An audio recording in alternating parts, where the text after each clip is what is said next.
I'll start.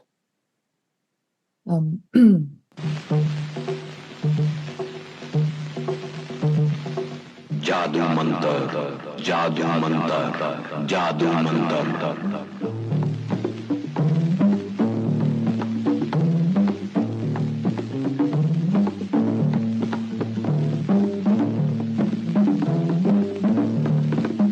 You are going into the future.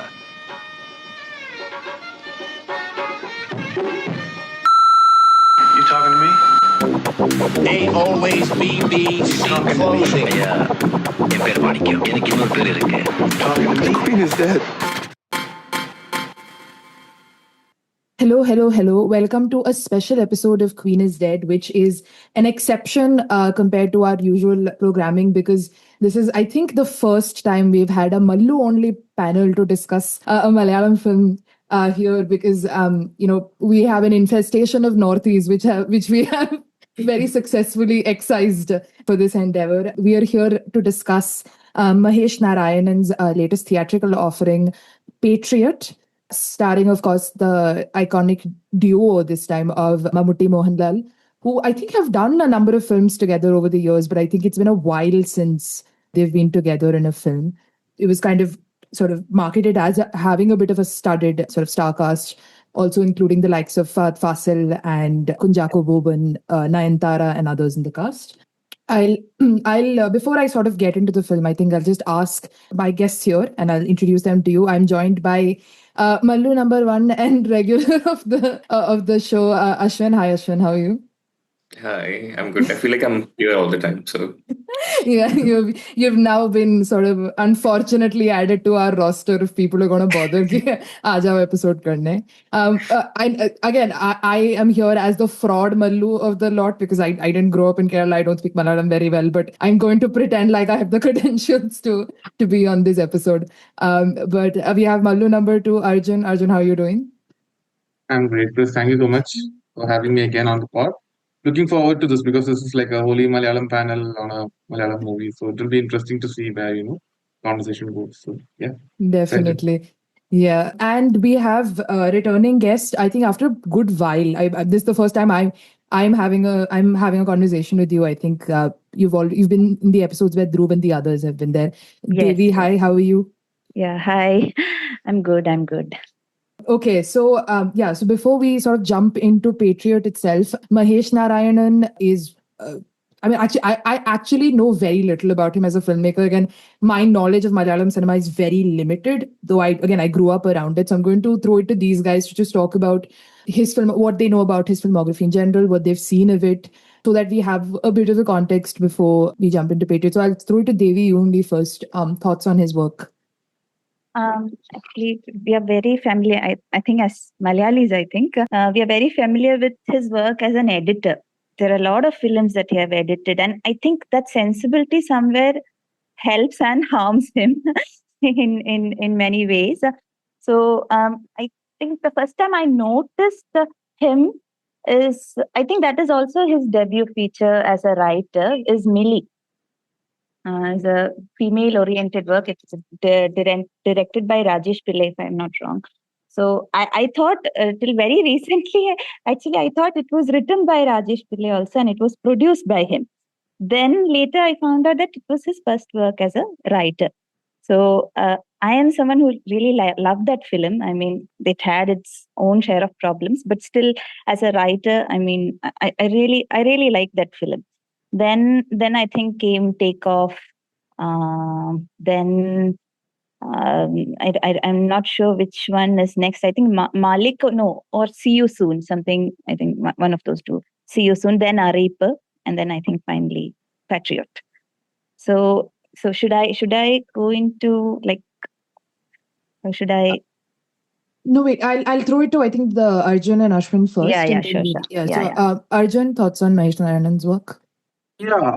So Mahesh is a very interesting filmmaker because he's like, this very as a technician turned filmmaker. You can always see that in his work. He's very precise with his edits and, visual language. There's because that's rare in Malayalam because Malayalam, the focus is always on the content so much that, filmmaking takes a backseat because people are more relaxed in that front. But Mahesh is very peculiar from day one. Like, Devi was saying, even from Takeoff, we can see this is a very like the production quality, and film looks truly international when he tries to do it this way. So that's always been there. He's a very like he's focused always on these people suffering on the fringes. His themes are always he's like a auteur, or at least only with 4 films. I think all day I can track like characters and situations. It's always like his films are always about people suffering under the system, trying to get out, with their integrity in check and whatnot. So from Takeoff, you can see this is the story of this like Malayali nurse who's trying to get her husband back during the conflict that's happening there, with no external support. It's like a very like Hollywoodized version of like a an Oscar bait movie, but done with a Malayali sensibility. It's very like thrilling and suspenseful, and he manages to keep the filmmaking also very like to the point without making it very melodramatic and all that. So from there, you can see that editorial sensibility, that visual sense is always there. See You Soon was like, the whole virtual movie, like Searching is the movie, I think, which was a major inspiration for that, not remembering the name. Like fully based on the screen, like, screen life movies, right? The whole like missing person movie based on, the entire film goes through the screen life thing. So that was also very interesting because in Malayalam cinema, these kind of formal experiments are rarely done. So you notice a filmmaker when he's trying to, break the barriers because he has actors, stars like Fahad Fasil, Jacob, everyone is at his disposal. So it's not like he's limited by budgetary or the things, but he's like during the COVID time he tried to do something like that. And See You Soon was also like I think he himself is referring to these films as like the surveillance trilogy, the last 3 films. That's very interesting actually. See You Soon, Arip, and now Patriot. I'm not sure if that's a very broad characterization because it's like the earlier 2 films are remotely about those things, but I think we can tie it all together in that thematic aspect. So that is something I think that Ashwin can, speak much more on that. So yeah, that's what I think. That's my initial thoughts on Patriots. Once we talk about the film, we'll get into it. So yeah, Ashwin, what do you feel about that? Yeah, like you guys said, like Mahesh Narayanan is a filmmaker, like who was an editor first, so who's known to edit like very heavy films, especially in the South Indian industries. And Takeoff was the film that really, really took off. And like because like Parvati it was like a big moment for Parvati as well. So for me, he's the kind of filmmaker who, again, like because of the editing background, he's into the form of it all and style, but also he's concerned with like social issues. So he tries to marry those 2 things together and make commercial films out of it. So Takeoff was a good example of that. It was a good thriller, like about a nurse stranded in Iraq during war.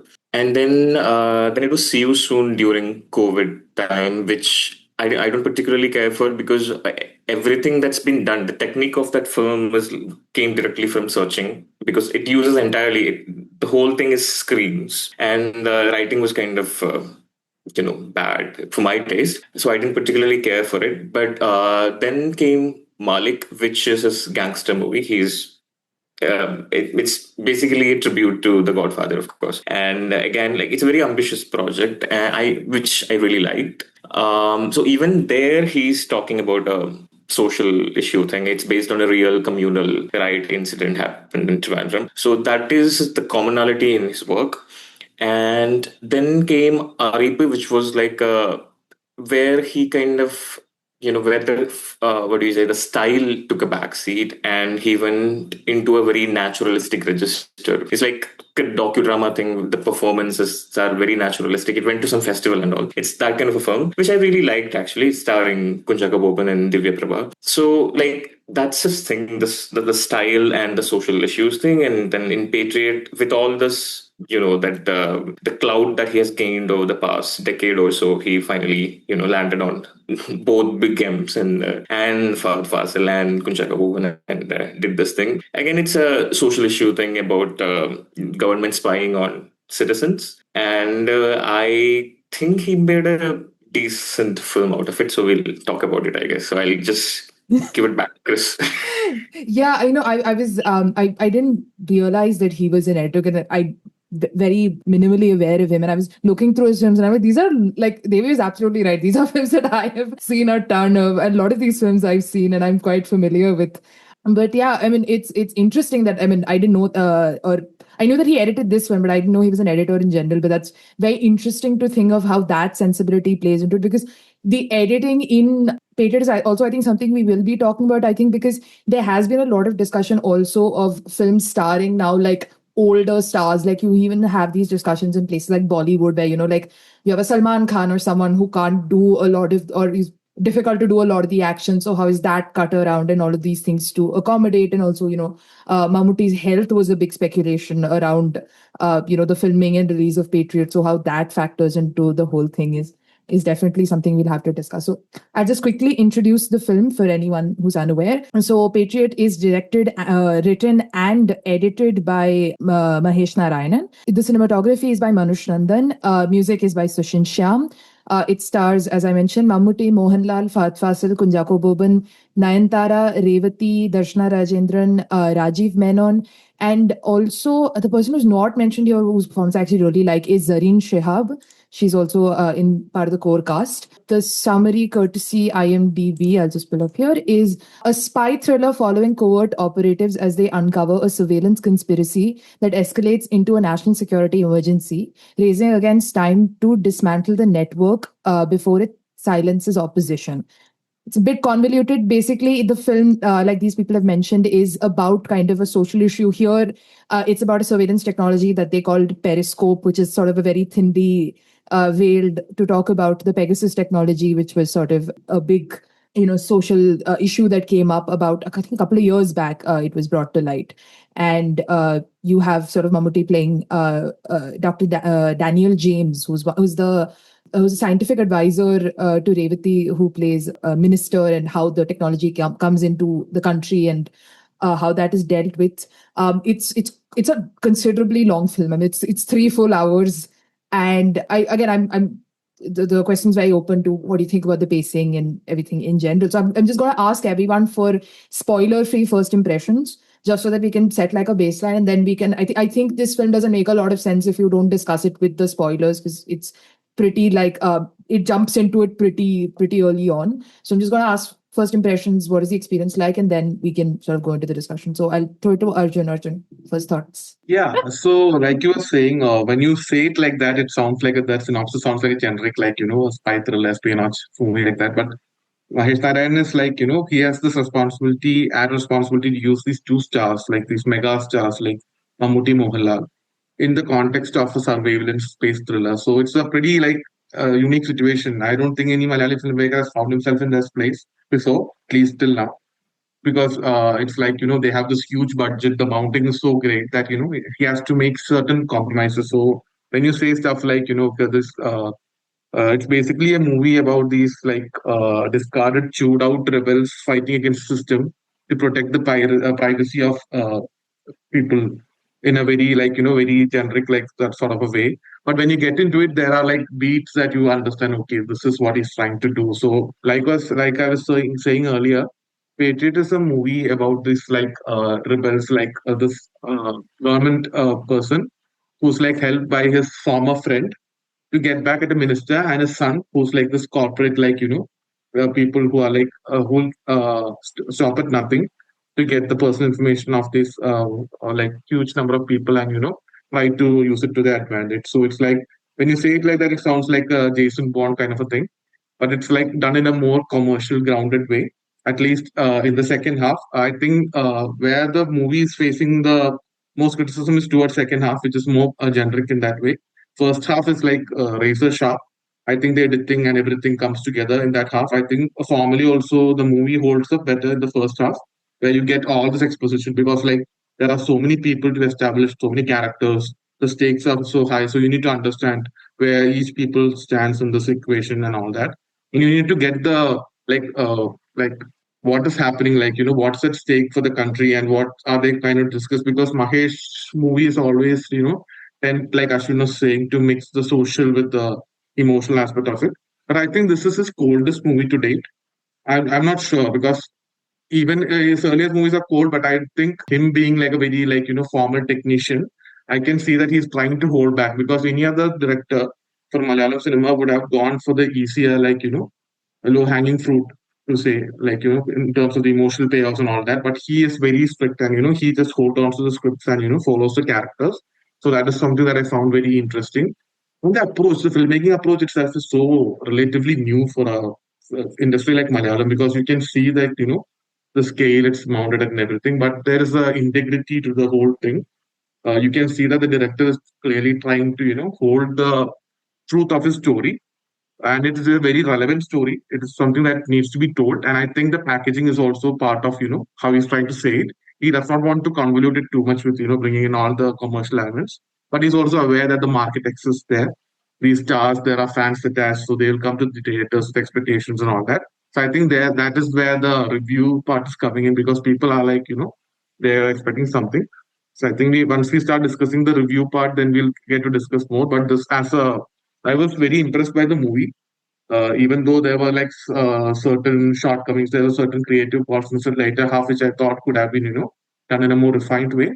But I felt that it was very like like something that should be encouraged more for filmmakers to just go out on a limb and do something that entirely based on their conviction, rather than go for something that's approved by committees, I guess. So this is something a very like I wouldn't go to the extent of calling it a dissident cinema, because that's a pretty like vague and very politically agnostic film for that. It's like they are playing it very safe, and they are trying to get to all the corners without being overtly political. I'd say that it's a pretty brave film in current day India to make, at least from a state like Kerala, which is always known for these kind of dissident cinema. So yeah, it's a good place to start. I think that angle would be something that we can explore more going forward in this podcast. So yeah, that's my thought.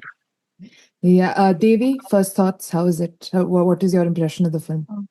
So I'm someone who doesn't watch trailers or teasers before going to the movie. So I try to stay away from the news as much as possible, like in case of any spoilers, any cameos, anything like that. But the poster is something you can't escape from. So I have seen the poster. I've seen all the characters who are in that. So and I went in with that mind. So but still, as everyone had discussed, Ashwin and Arjun had discussed, it like you have this thing of this two big M's coming together. So that is something inevitable. So that automatically that builds in at least a small expectation of oh, what is going to happen. They're going to share the screen space after like 17, 18 years. So how is it going to be? So firstly, I'll tell about my disappointment. My disappointment was there actually.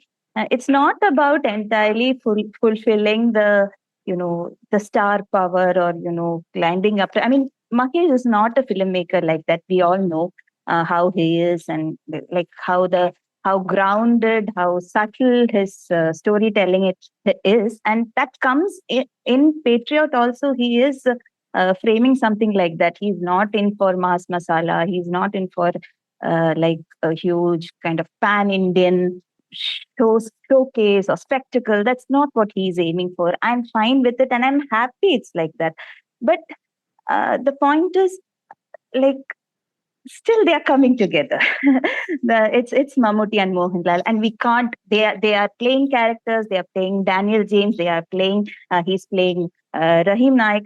I understand it. I get it. But that between them, at least, I mean, these two are men who have been together. Like they have been friends for years and years. So what I missed is that easiness of the friendship or the brotherhood. It doesn't come across that like that. I mean, that's one problem I have with Mahesh Narayan films also is, as Arjun said, like, and that is that's what I was telling earlier. Like, it's good in a sense, and it's also hurts him to a certain extent, because he everything revolves around the story.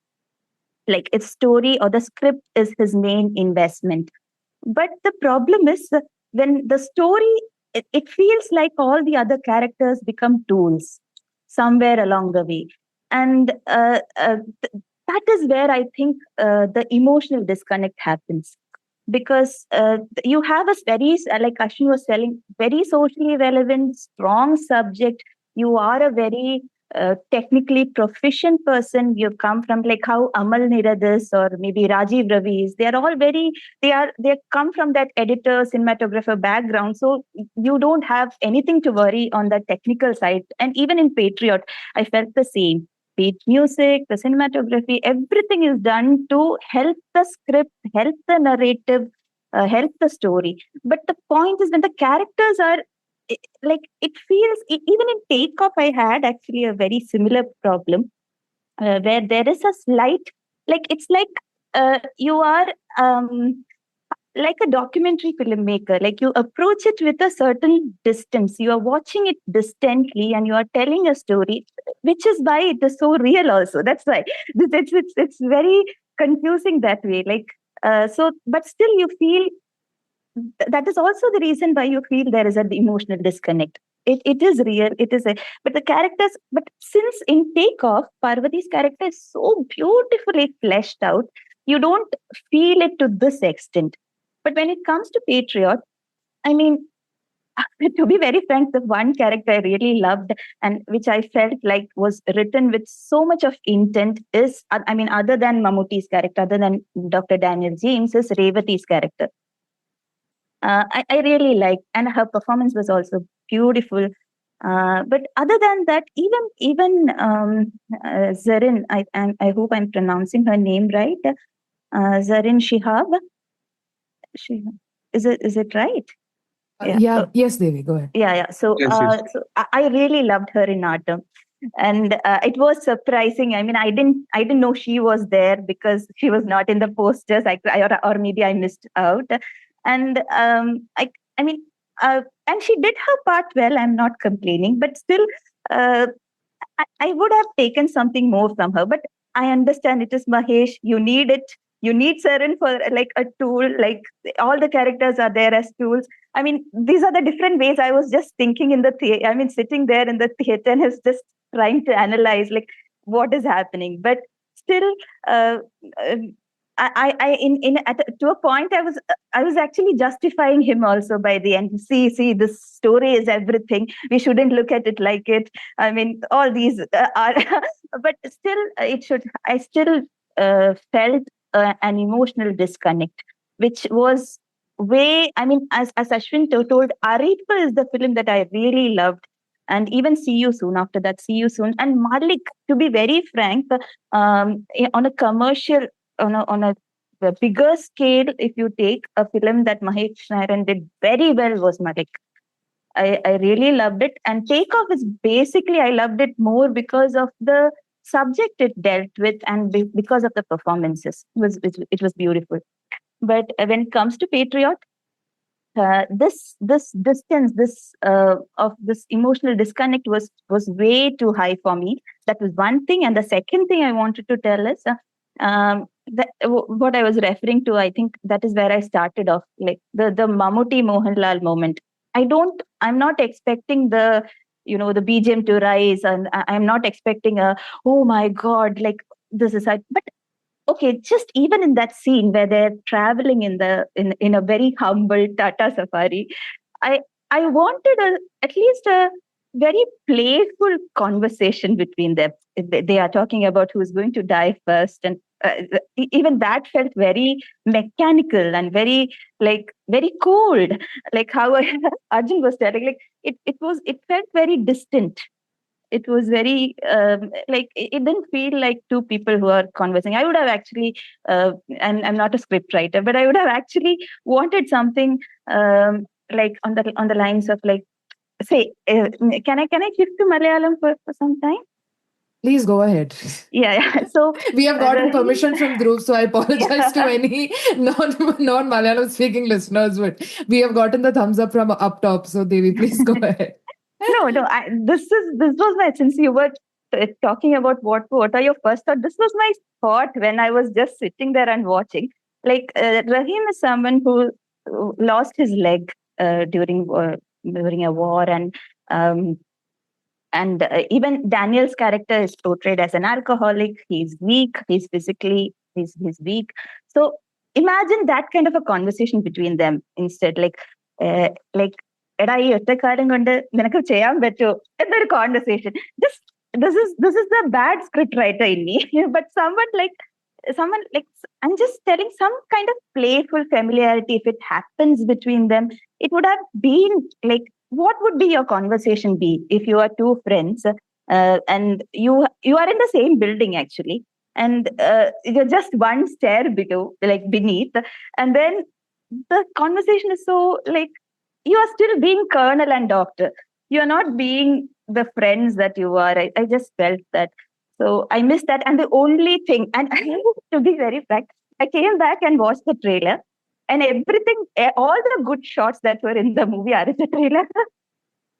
So trailer should actually give some kind of, I don't know who edited the trailer. I hope it's not Mahesh, but the like, it should give some kind of anticipation. I know, even if there is no mystery, even if there's nothing, even if there's not a huge payoff, also something to just push you to the theater, right? So, but all the good shots are here. Even the fact that Revati is no more is also there in the trailer.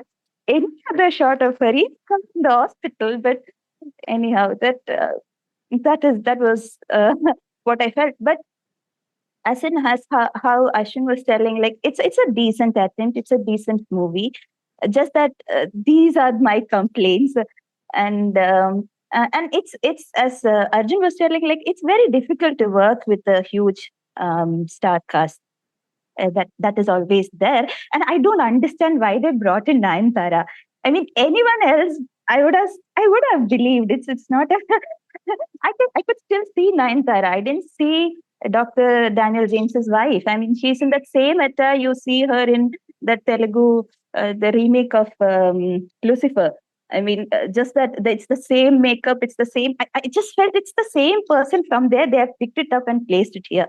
I'm sorry if I'm being too harsh, but yeah. But as a filmmaker, I really, as I was telling about Amal Neerad and Rajiv Ravi, even Rajiv Ravi is someone I really like. So I frankly, I did expect a little bit more, even though I went with no expectations.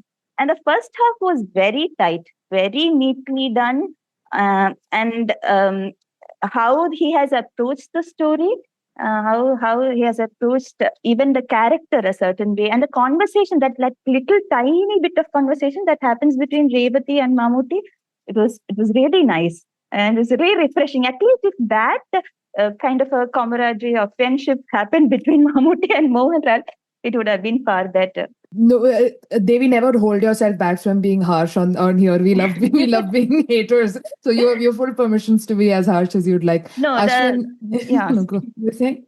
Yeah. Just one more thing. The point is, you love these people so much. Like, you grew up watching. I mean, I am a huge Mohanlal fan. I mean, the moment he comes on screen, that is the problem. I was discussing this with a friend, and she was telling, why are you expecting a jailer moment? I am not expecting a jailer moment. That's the other thing. I understand jailer is in a different universe. It's a different kind of cinema, but I'm not expecting a Nelson kind of a writing or a joke also here. But what I'm expecting is that familiarity. Is that like, and it's nothing, and it's for nothing that you have. I heard Mammootty tell that they were planning to cast a Telugu actor in Mohanlal's role. So why did you again go back and bring him? And also, he was not at all utilized properly, to be frank. I mean, he shouldn't end in a lift fight scene like that. And he was just, oh my God. I can. When I was just sitting there, I was just thinking, now it's going to be a huge troll material where people are going to say, Kanna Jimma Munire Kanna Jimma. So I could, it could be something bigger than all of 12C. I mean, he could have done. There's so much more to him than So yeah, that was also very disappointing to watch.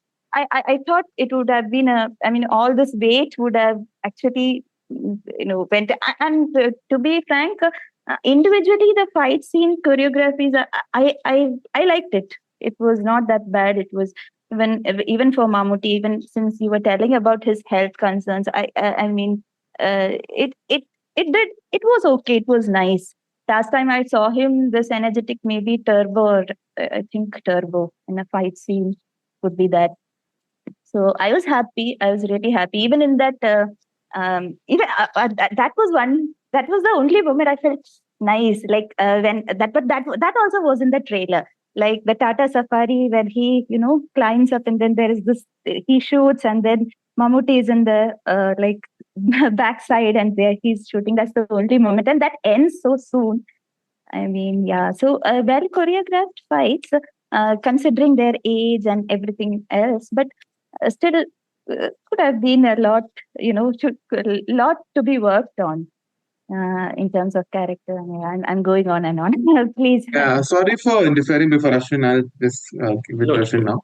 So to add to what Devi said, I think even some of my friends told me after watching the movie, like the conversation they had on the car, while the camera keeps revolving around and talking Yeah, about yeah. oh, will you die first? Will I die first? That I felt that was very emotional. I felt like okay, these are people who are like these are old guys. Like they have been here for a long time, and they are like chewed out by the system. They are tired. They don't want to do this. They'll be pretty much better off just sitting home and doing whatever they do. But they have been forced because like Yeah, none that's of the the others are. yeah. Oh, sorry. So Just I'm I so could. excited. And just Yeah. one more thing that I really liked is that Yeah. one sentence that Mammootty says, where he says, "Eniki vayyada," and then Yeah. that really brought out that Exactly. scene. Yeah. Yeah, they're exasperated and they just want to get this over with. But it's just that the bad guys keep coming in because they are stronger, obviously. So they'll just keep on banging. So it's like I could see that these people are like, okay, guys, I was telling them, I'm not like my older times. Mohanlal looks at him and he's like, I'll need backup. So that's like, in a mainstream film from India, I don't remember the last time I saw a hero being this fragile and being like, okay, I don't think I can do this. I'm weak. I'll need your support now. That's something that I thought that at least Malayalis would be open to it. But when I'm seeing the response from everyone, it's like, why did they do that? Why did they ask Mohanlal to say this line of dialogue? Is it like some kind of conspiracy from Mammootty fans? I'm like, what? The discourse is insufferable, like on Twitter and all, like. Yeah, people are like, I'm not speaking of Devi. I'm just saying like in the general consensus because she No. has See, some other movie in her mind. So that's fair enough. So I'm just saying general no. I uh, don't have any other movie in my mind. It's not about him being. yeah, I'm happy he's made like that. I mean, That's yeah, what I tried to mention. They are physically weak. They are physically. But can you be a little bit more familiar with each other? Can you be a little bit more playful? I know you are going through a lot, but this has been your life. This is your friend sitting in the back seat. I am talking about the dialogue. I'm talking about the yeah. conversation. I'm okay with the action. I'm okay with the fight sequences. It's fine. But that is huge for me, and I'm okay with. That's what I was telling. Like I'm okay with the kind of mass class that Mahesh has done. He has that. I mean, I know that is his style, and when he approaches something this big, I know this is how he would. But a little bit more, less mechanical would have, helped. Yeah, I think that's a keyword because it's very like cynical or like he's very cold. I'm repeating that because in the earlier films, like Devi was saying, Take Off, we had an anchor character, Parvati. So Yeah. emotion was emanating from her. See You Soon was a pretty much like a online thing, so the virtual screen and all that. So it had a different sort of an emotional hanger with Fasil's character. He was trying to search for the truth. So we had to follow him to that journey, even though it was all technology and devices and all that. And even in Malik, there was a connection between the mother and the son who Yeah. was supposed to die, and he came back like Christ. And there was this parallels that they were trying to build. So the emotional connection was there. Yeah. Even in And Aretha, the husband-wife thing is to be there. frank, now that Yeah, you are mentioning, all these were female characters, like very strong correct. female characters. Exactly. Yeah. And it's surprising that here, sadly, it's that is missing. That maybe that is why the emotional anchor. I don't know. Just now when you were Yeah. speaking, yeah. Yeah, That's the I think clinical thing, we'll right? just I think we'll throw it to we'll get into the discussion a bit more. I think we'll throw it to Ashwin first, just to finish first impression. I think a lot of us are also restricted by not being able to talk about spoilers. So let's just like get it over with and then we can dive into it proper. Ashwin, first thoughts. Yeah, sure. Yeah, like when they were like discussing the thing, like, I mean, I had like too many things that like I wanted to say and jump in, and like especially the relationship with the characters. Like I'm like I was looking at Chris. We had talked about it a lot. So first off, I'll just talk about how I felt about like broadly. So as Devi was saying, like the first half is like very tight. Like it's just perfectly done. Like you can tell that the director, writer, and editor are the same person, because in terms of the camera movements, how rapidly it's edited, it's basically perfect. The entire first half and the interval block, it's just we are there. Like we are just locked in on the journey of this. We are just with Daniel James on. He's on the run. Unfortunately, the film loses that in the final 30-40% of the movie, where like it just, I don't know, it goes to a very weird place. It's so fun that like none of us has talked about Fahad Fasil yet, and because that's where everything goes wrong. Yeah. And so yeah, it has a bit of a villain problem. So I think for me the positives of it is that like the subject itself is like very intriguing and relevant, and he has this penchant for like some like showing like big things. Like there are like several, like, what do you say, like wide, shots of like establishing shots that make you feel like you're watching something, some big story, because like he's going from one location to the next, and you are in Mangalore, and you are in um, the UK, and this frictional place called Faraha, which is an obvious stand-in for Dubai, I guess. So like it's, you can feel the bigness of the movie, so to speak. But unfortunately, the problem was that all the people, like the main characters, are like, which we'll come to it later, I guess. Like they knew each other from their, like, for a long time, which makes it feel like the world of this film is like so restricted into a very tiny circle for such a big subject. That was like, that worked against the world building that he was doing with his visuals.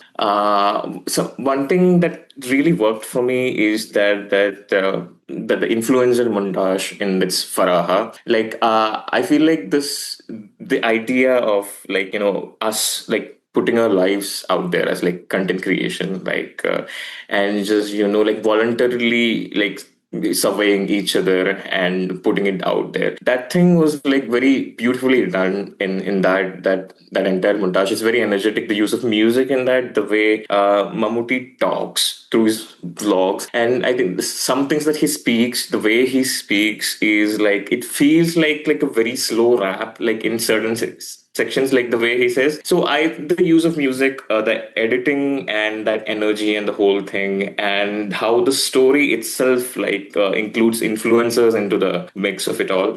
I really loved all of these things. As like you guys were saying, it is actually one of his coldest films. Like in Takeoff, Parvati is really good in that. Like and there is a very empathetic, sympathetic relationship, like established in that movie. Like I think it was Kunjaka Boban who was playing her husband in that movie, and so we have something to root for, and there is an emotional connection there. Even in like Aripa, I felt some sort of a thing for it. Like I was enraged by some things that were happening in there. Even Malik like had actual like solid drama, like between like Fahad Fasil. There are like actual performance set pieces like that will emotionally draw you in. But this is a film where like you don't really feel that.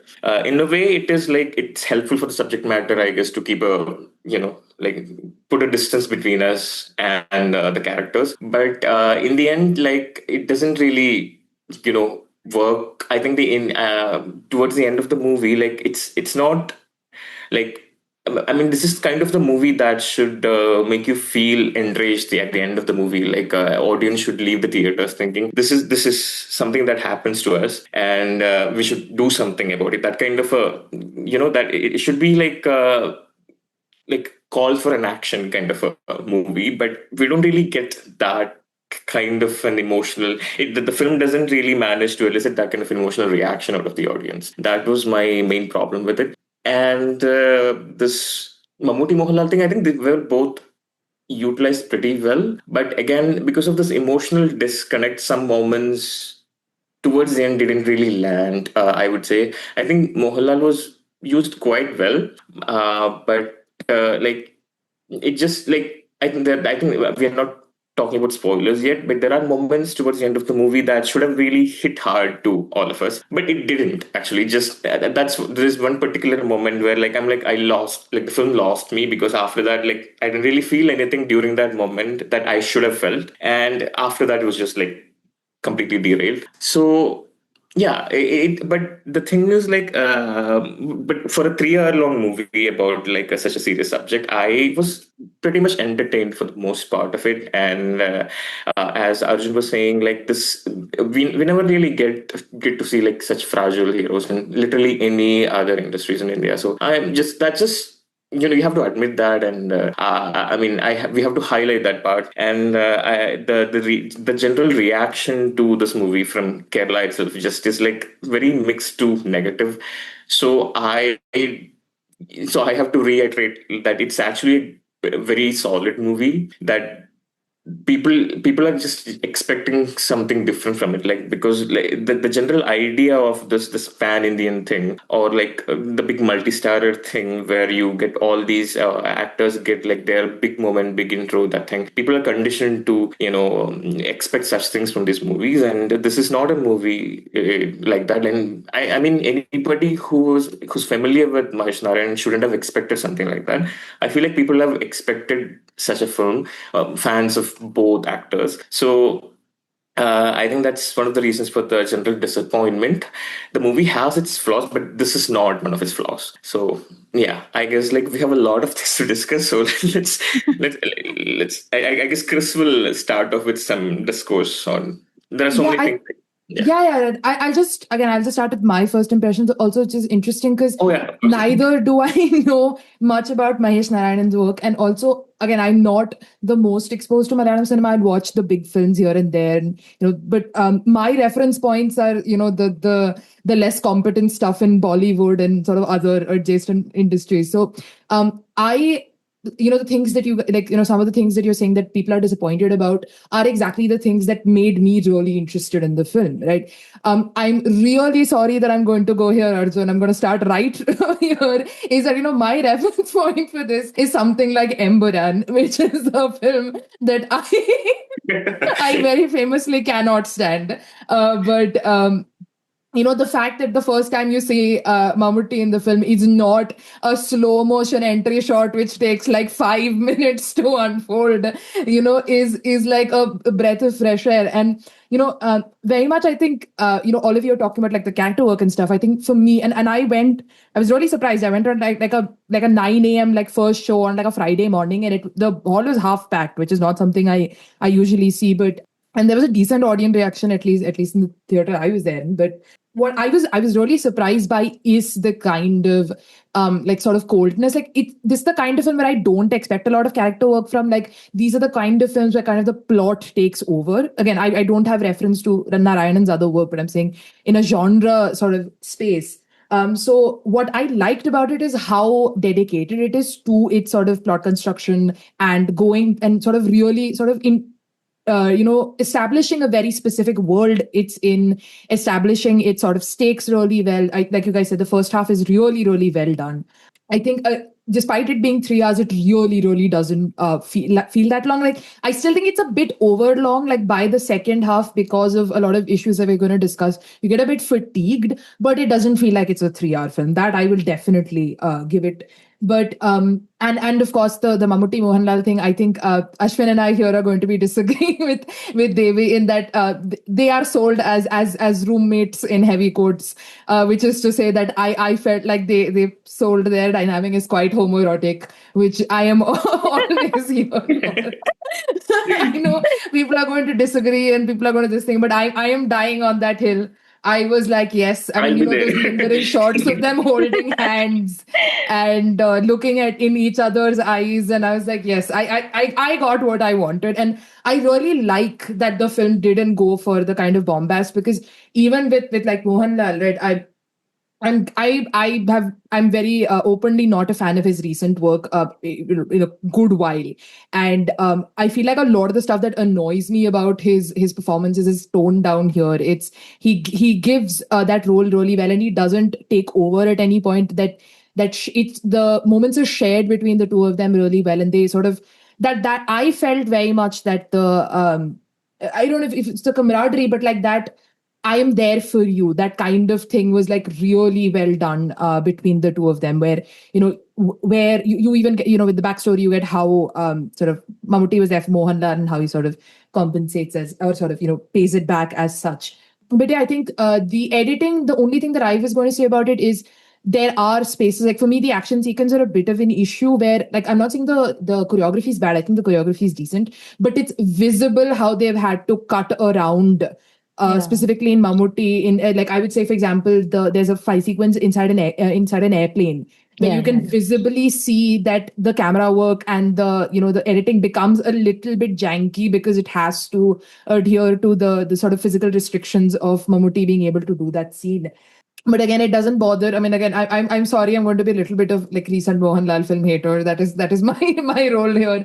But like, it didn't bother to go into the whole like Todarum backstory, which explains why he's like a competent fighter and all of that. Like, you kind of sell that, he's a guy who can hold his own, and sort of Mammootty can like make things work, kind of a thing. So I think that everything fits into it quite naturalistically in that sense. So I think what works to me is that, I'm used to social message films. Like, social message films, Bollywood basically runs on that thing.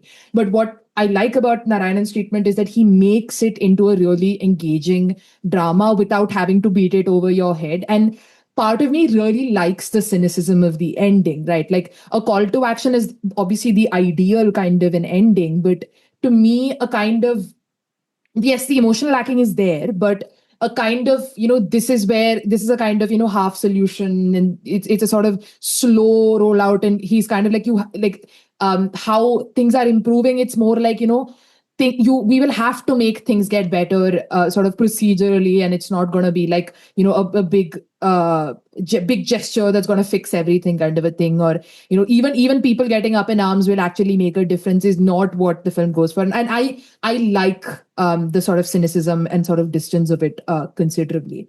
I think sort of that's, and again, I think the big point that makes me dislike the film, and I think that is an interesting entry point into it, because from here on we can go into full spoilers, is that I think Fahad Fasil is the worst part of this film. Like, I think it is a horrendous performance. And I've had this problem a little bit that a lot of his recent characters are basically the same. Like, if you look at him in Trans, or you look at him in Pushpa, he'll do this thing, he'll look into the, with this big eyes, he'll look into this thing, and he'll shout, and he'll like throw a tantrum, and you're expected to find that menacing. And based on the filmmaking, sometimes you do, like, you see the ideal of that in something like Kumbalangi Nights, where, you have that real like drama kind of a thing.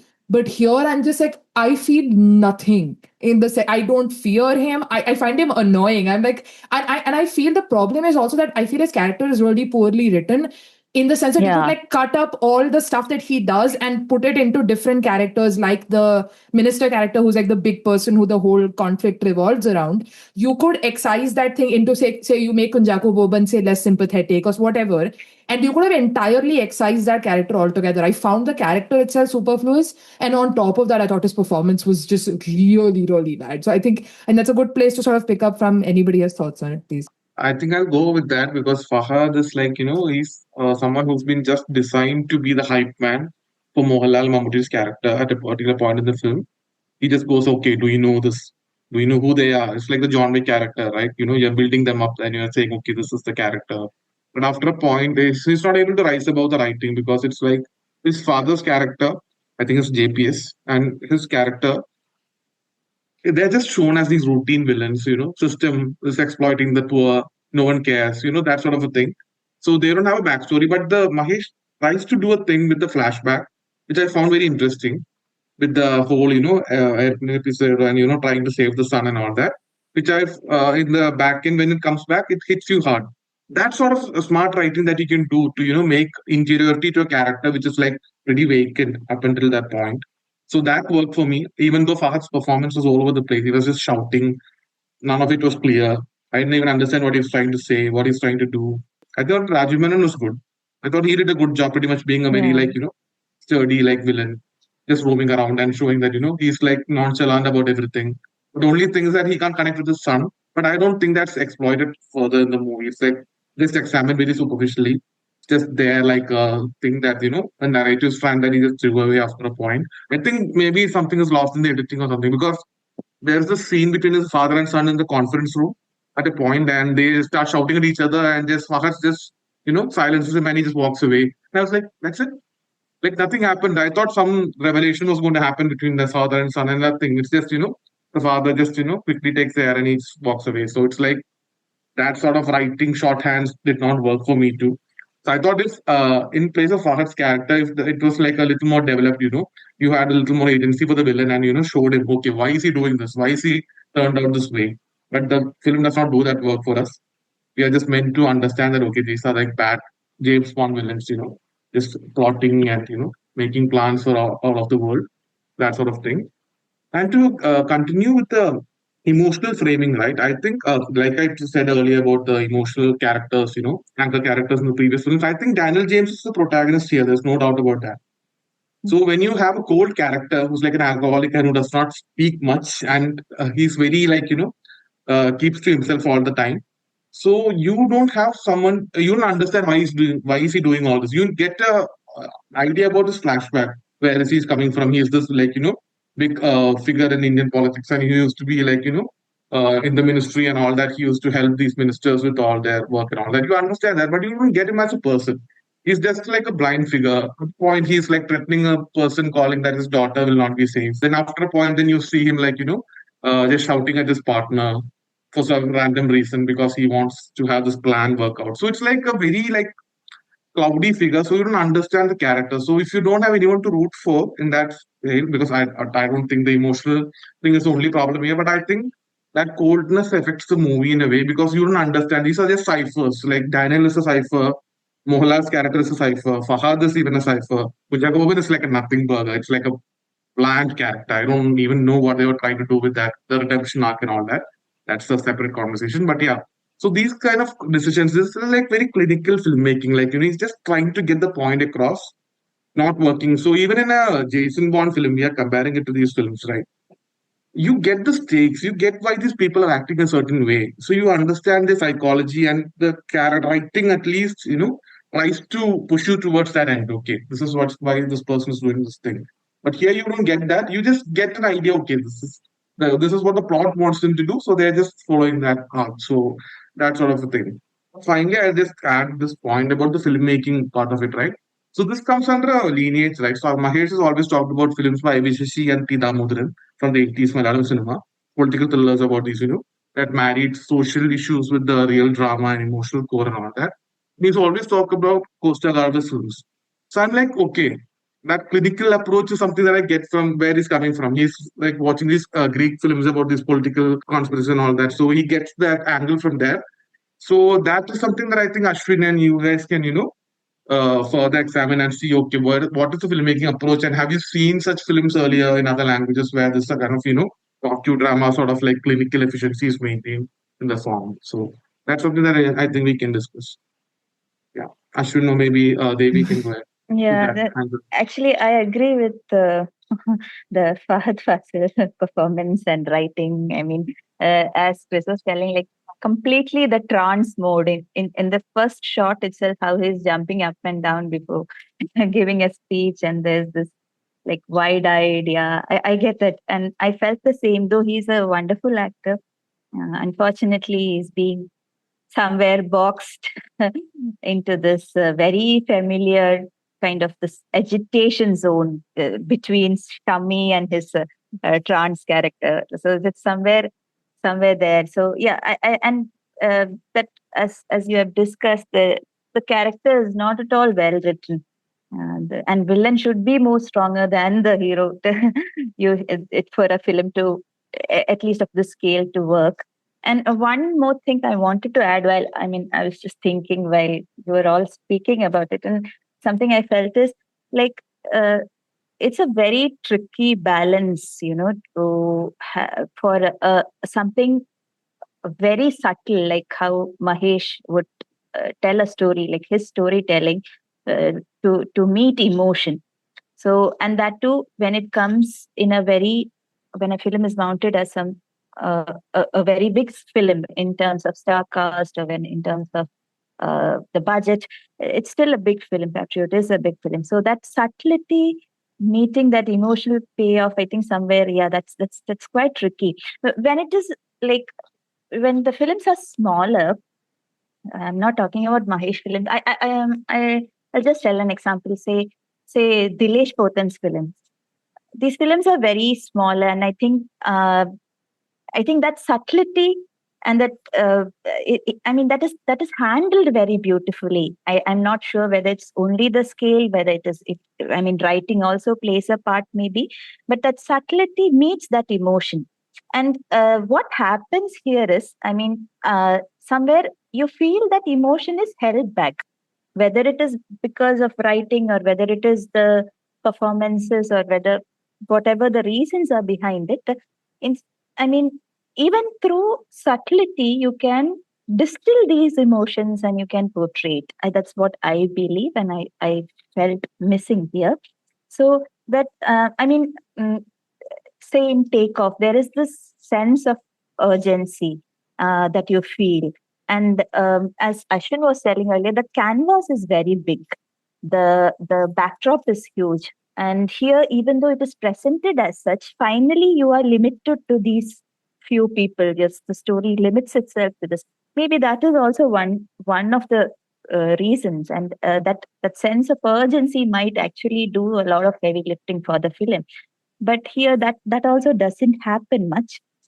So somewhere it is one of the most conflicted films, I think, that he has um, put forward. Mahesh has put forward. So somewhere that emotional grammar that we usually see in small films, that small film emotional grammar, it doesn't meet up to that big film expectation, I think, for Patriot. So, but I still feel that that hesitation is what I felt, like, of where you want your film to be or where it should fall into, which space it should fall into. And it is whether it is the confusion between subtlety or scale. I don't know, but it was kind of confusing in that sense. I'm not talking about big moments or like huge mass masala or pan Indian stuff, but still,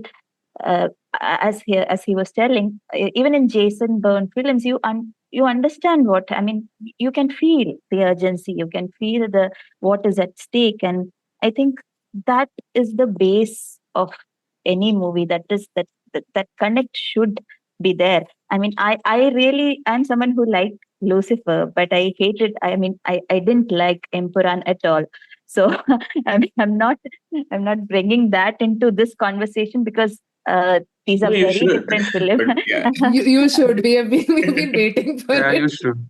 Because the emotional core, I think, be it in any scale, it's very intimate. It should be intimate. It it is the only thing that is grounded, that whether it is a big film or a small film. But when you work with subtlety in storytelling, that is why everyone chooses the easier route. Why a commercial filmmaker would choose the mass masala route is because of this. But it's very, that's why when Arjun was telling that it's a good attempt in that sense. You can tell something like this in a something very similar, which didn't really work for me, but I appreciate the effort. Was a Tamil film, Veera Dheera Suran, that also had a very different approach to a commercial action film. So in that sense, it's good, but still there are a lot of components. You can like Mahesh always has a very observational tone to his films. Even when you see Malik, I think Malik was when I look back, I think it brings out that emotional weight. Even Fahad Fasil's performance, it was so beautiful. It's a Uh, beautiful performance. yeah, but it avoids that melodrama. There are a lot of chances to slip into that. It doesn't go into that avenue. I mean, that space. But and that is also one in a very big canvas. The setting, in fact, the premise, it's big. But I think only see you soon is something that comes in as Arjun was telling. It's a very minimal setting.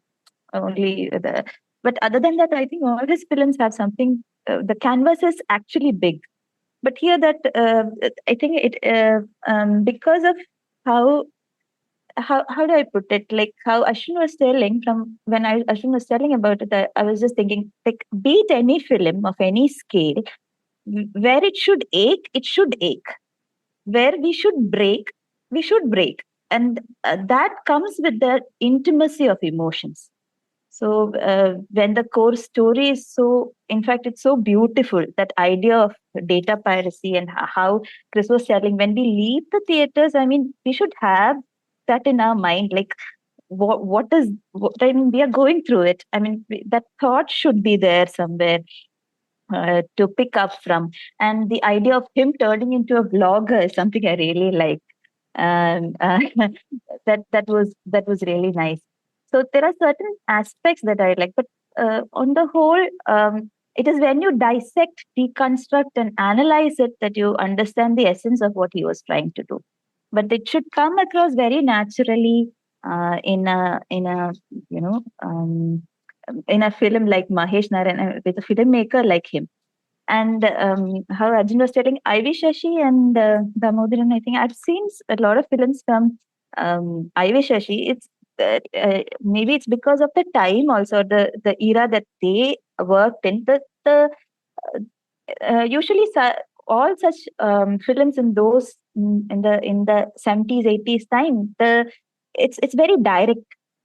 The feelings, the how you are communicating with the viewers, it's very um, it's very it's very unapologetically dramatic, it's very different from Mahesh's style, to be frank.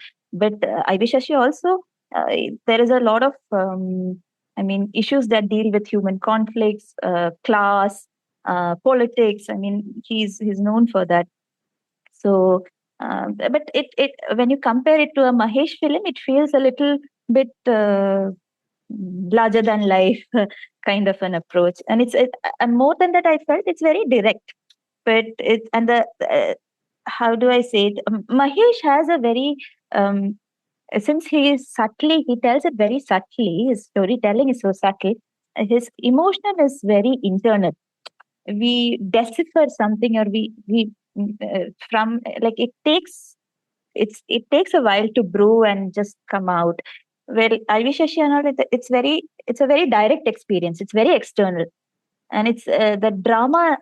It takes precedence over a lot of things in the movie. And but he is one of those directors who did things very differently in those times, and is very successful. Ivy Shashi had made a lot of movies with Mammootty and Mohanlal. I don't agree to all the themes and all the things that he said, but yeah, there No, are but some very Devi, good. I wanted to ask, and I wanted to ask you guys this as well, because we are on this point, is do you see a certain trade-off with scale? Like, obviously, we are talking about that, oh, there should be that kind of emotional subtlety there. And I don't disagree at all. Like, I'm not saying if it, like, the lack of it does harm it as a film, a little, like, undeniably. But I find myself quite forgiving of this kind of thing, just because I think the preoccupation of the film is somewhere else. And I think what makes the film work, what have made the film work for me, is kind of perhaps like, again, establishing, like with the Fafa character. The problem is that he's neither is he menacing nor is he emotionally developed, right? If you had Yes, either of yes, those things, I think you could have still, like, even if he wasn't particularly emotionally developed, but you just had him as this really daunting figure, or just like this person who you instinctively feel a kind of, fear or revulsion or anything, something that, like, it elicits a kind of reaction out of you. I still think it could have worked, but like his character is so bland, and like the performance is so throws you out of the thing, that I feel like that is what gets in the way. But I'm wondering what you think that kind of trade-off is, because this is that kind of globe trotting,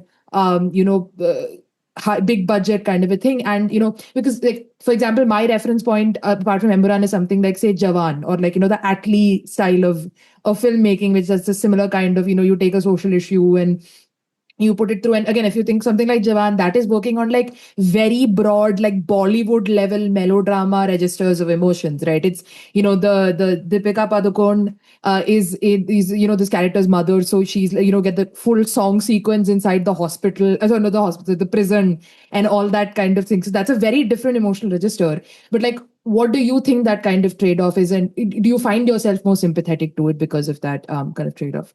If yeah. No, Ashwin, yeah. I'll jump in. Yeah. So the problem is that, I mean, I'm very sympathetic to this emotional register, but it has to be backed up with like a good characterizations. So like as Devi was saying, like Mahesh Narayanan is like a very observant filmmaker. So when he's like constructing the story, like he knows like who all the characters needs to be. We need like the expert guy who is sick of how his work has been misused as the protagonist, and we have the Kunjaku Boban character who has a change of mind. Like he was in on this the whole conspiracy thing, but now he has changed mind because of his personal reasons. And we have the Mohanlal's character as he has to be a soldier because the idea that the central the heart of the movie is that like being a patriot means it's something that you're serving the people. You're just so what Daniel does for the people is how they define patriotism. So we need like solid characterizations to feel something. So here they tried something with like Fahad's character. Like he's again like the tech bro, annoying CEO thing. But like I don't understand what he was trying with the whole daddy issues thing, like with the full backstory and very this flashback with the poor CGI and all. So I think this is one of those moments where like I wish this film had a different editor. Like that editor would have told like what is the purpose of this scene, like does it add anything to the movie, like in the like I mean sure, like it will just contribute to that one shocking moment where like he like urges his dad to commit suicide, but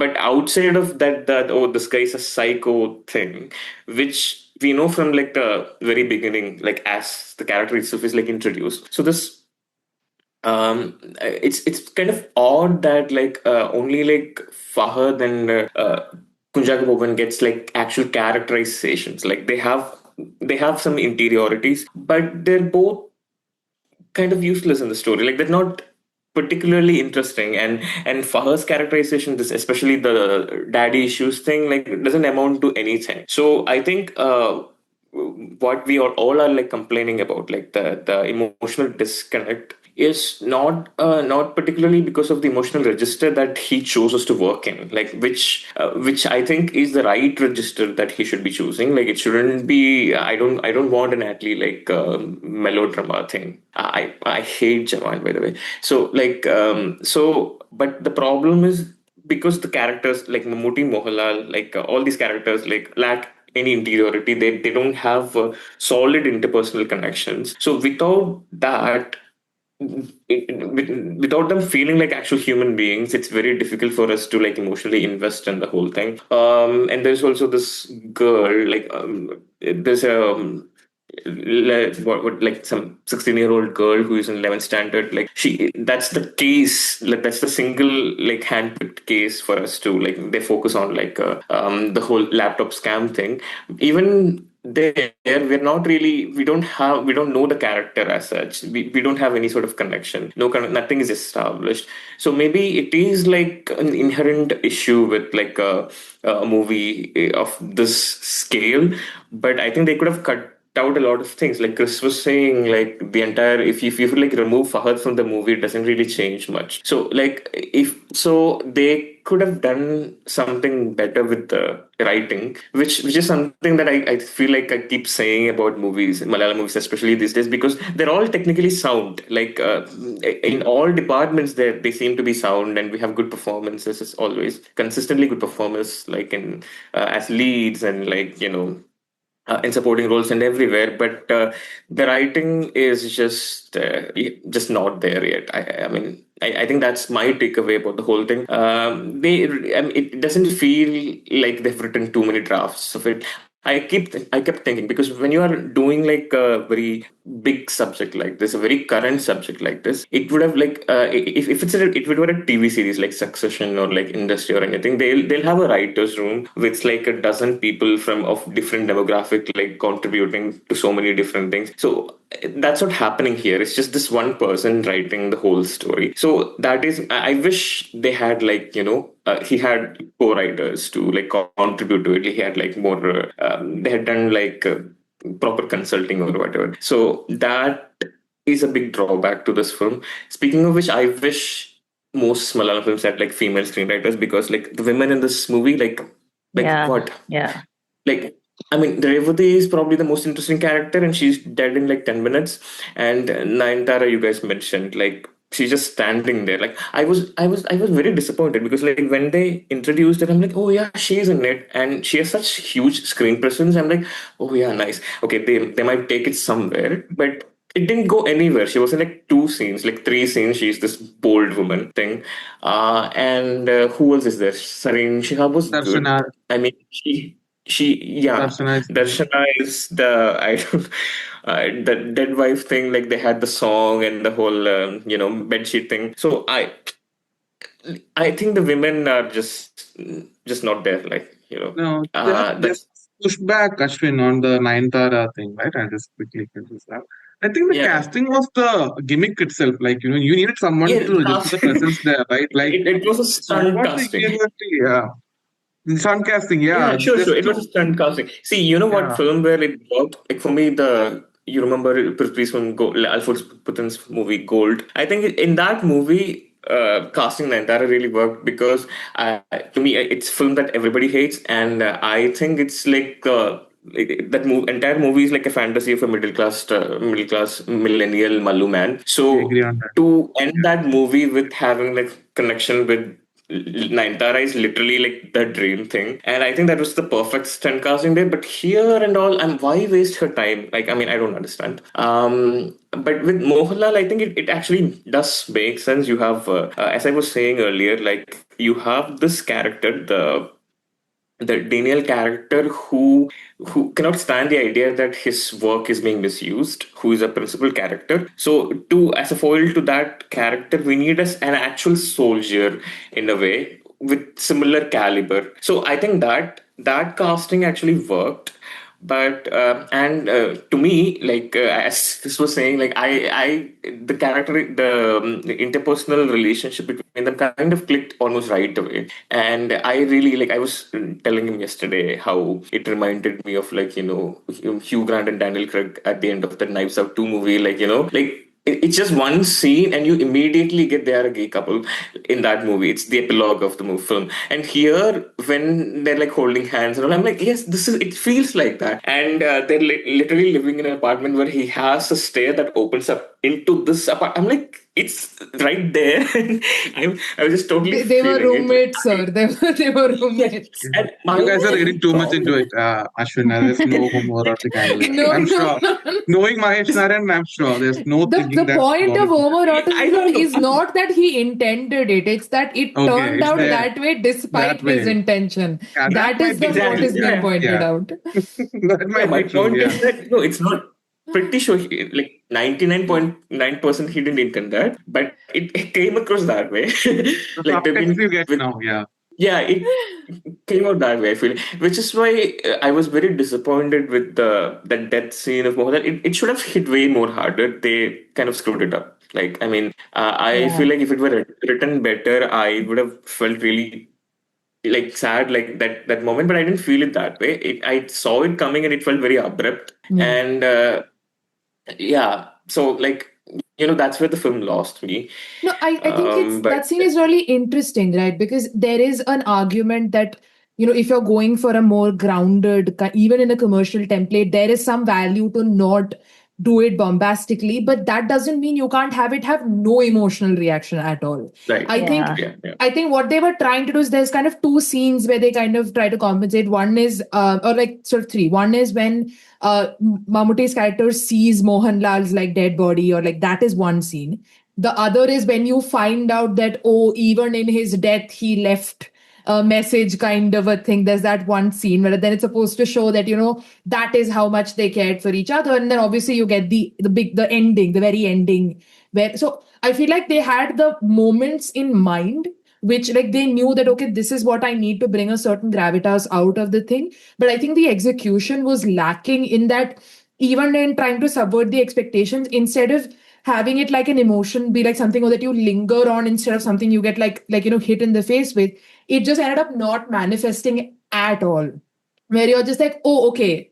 Like, there's a little bit of that suspense, or does he not? And it ends up feeling really anticlimactic when you realize, okay, yeah, he's just like lying over there with the, I was thinking, what film is, I was thinking about like, again, my reference points are horrible, but I was thinking of Dawn, which has got the sequence of, that's how you see Kareena Kapoor's body after the Ae Mera Dil sequence at the end of that. So just like the elevator door opening and closing on her, which is also like a kind of like a throwaway scene in that film relatively. So I feel like that is your big moment. That's your big where you've gotten Mohanlal in, and to not have that payoff is, I think, quite a misstep in that kind of a sense. Yeah, absolutely. Yeah, Chris, just to push back on that, okay, I'll just play devil's advocate for Mahesh because he's not here, obviously. So I thought the matter of hand treatment was the point. Like, I thought that he wanted to just get it done with. It was not like grand proclamations. Okay, Mohanlal's character is going to die now. He's going to sacrifice his life for this little girl. I didn't see that coming because I thought, okay, Mahesh is like, this is the problem when you have like non-fanboys, objective filmmakers, technicians working on films. They don't care what's like, the stardom or the, expectations or fans' expectations and all that, right? They're just focused in on the script, what the characters are doing. So yeah, I think he's a little overtly like objective in that sense because he's trying to avoid all the pitfalls that these fanboys usually fall into because they try to romanticize it. They try to build it up in a way that, the ending is going to be so like, monumental that you're going to feel the impact. He's like, no, he just dies. He just falls down in the lift and the lift keeps coming back. And it's a very awkward visual, by the way. I understand what he's trying to do. And the blinking stuff happens and you get to see. Ending also pays off, right? It's like Mohanlal's character gets the arc is completed when on Martyrs Day at the end of the film. It's a bookend sort of a thing. When he's like gets the honor from the nation that he has not got till now because of his involvement in this case. So Daniel makes sure that Naik, I forget his name, Mohanlal's character gets the acknowledgement from the nation for all that he's done for the country. Yeah, so Dave Naik, yeah. So that is sort of an arc which is on paper makes sense, but when you say it out loud, it sounds very like, pretentious in a way. But yeah, that's something that I found which Mahesh was trying to do. Okay, this army man was chewed out by the system, gets an acknowledgement from the nation only after all this happens. So that is his purpose in the story. That's why he was there, and that's how he got paid back by the country or whatever, And second thing, I think the villain part, right? Like, I think in Mahesh's film, I'm focusing everything on Mahesh's filmography just because it's like a very tiny filmography, so it's easier to compare things, back and forth. So when you see there are no villains in his films, right? Like in his previous work also. System is the villain, the circumstance is the villain. So I think what happened is here, he had to actually show people as villains. Like he had to personify the villainy on screen. So I think that the broad strokes writing might be a result of that. Because even in Takeoff, you see that, okay, system is against this nurse taking her husband back to her home country. See you soon also, same thing happens. Malik also. Malik, I think Vinay Food's character is a bit of a villain, but I think it's more of the communal angle and, how this person is misidentified by all the people around him and all that. So I think the absence of a villain in his filmography shows here because he does not know how to chart a villain's arc properly because he just finds that, okay, they can be generic villains. They can be figures who are just there and the hero has to defeat them in an ideological or whatever way that they can. So I think that sort of miscalculation might have happened with the arc that you're speaking about, Ashwin. I think about Fahad's character you're saying, right? Performance is something else. I think Fahad totally was working on different film. But yeah, so that is something that I found because the villain angle is not something that Mahesh is comfortable with. Even in his previous films, it's lacking. So that might be something that might be, have led to this. So what do you think about that, Devi? Since you sorry, one thing. Yeah, Ashwin, yeah, don't you think like the whole Fahad thing is like in a completely different don't compare to the grounded, setup of the whole film. Like, why is, like, even I know it's actually feel it's kind of deliberate. I just don't understand why. Like, the way camera moves around him, it's very frantic. Like, you remember that scene where he asks the employees to, like, destroy the hard disk and all. It's just like rapidly, like, revolves around, like, unhinged and all. So it feels like Mahesh Narayanan is aware of how he's presenting this performance and how he's has written the scene and the character, because the visuals language is like in line with that.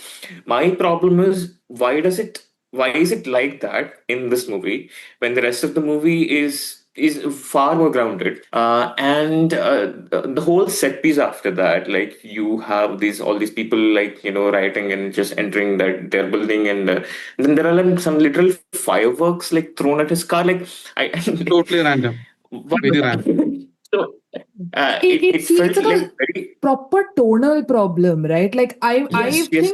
I think for me it started, I think the moment we got and I don't know what filmmakers' obsession with it is right now, with the terrible CGI aircraft sequence, where I'm like, I get the point, but like I don't think this works with reference to the rest of the film. Like, it, to me, that was like, it was as if like he was being treated at a completely different register to like the rest Yeah. of the film, because as I was thinking of Dhruv's favorite film, which is Tere Ishq Mein, which very famously Oh has God. amazing, iconic airplane. Like, that is not what I want to be thinking about when I'm watching. Like, especially with the tone of the rest of the film. Like, while I'm saying the drama in that sequence works, but like, I don't even feel like the sequence itself is written like for example, I was thinking, okay, you have to do a belly roll, but like, why? I was like, I don't feel like the logistics of it were really considered. It was like, that was the scene that most felt like a spectacle to me. Like, we wanted like the one big scene, and obviously it has got purpose. It kind of, introduces you to Kunjako Boban and does some character work, and later comes back. And I actually want to know your guys' thoughts on the big scene between Fahad Fasil, JPS, and Mammootty in the phone call sequence in the second half of the film. How you think that comes about? Because that's also a very sketch scene for me. But I just feel like Ashwin is saying, like, there is it's very purposive. Like, you can tell that Narayan had something in mind, but it feels very inconsistent with the rest of the film. Even like Arjun said, Fafa's performance aside. So I'd love to know what you guys think of that. Yeah. Yeah, I also felt about like the second half, there was a unintended shift in tonality, I guess.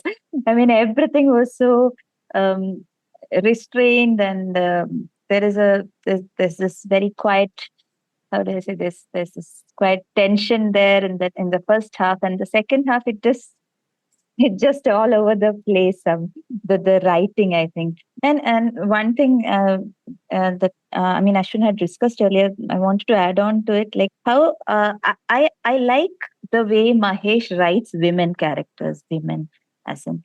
So even with his first film, Millie, it's very, she's not very stylized or she's not idealized. In I think that is the only film where she a female character, he has centered a female a story around a female character, but rest of the films, I don't think. I mean, not all the characters Arguably are. Takeoff, maybe, right?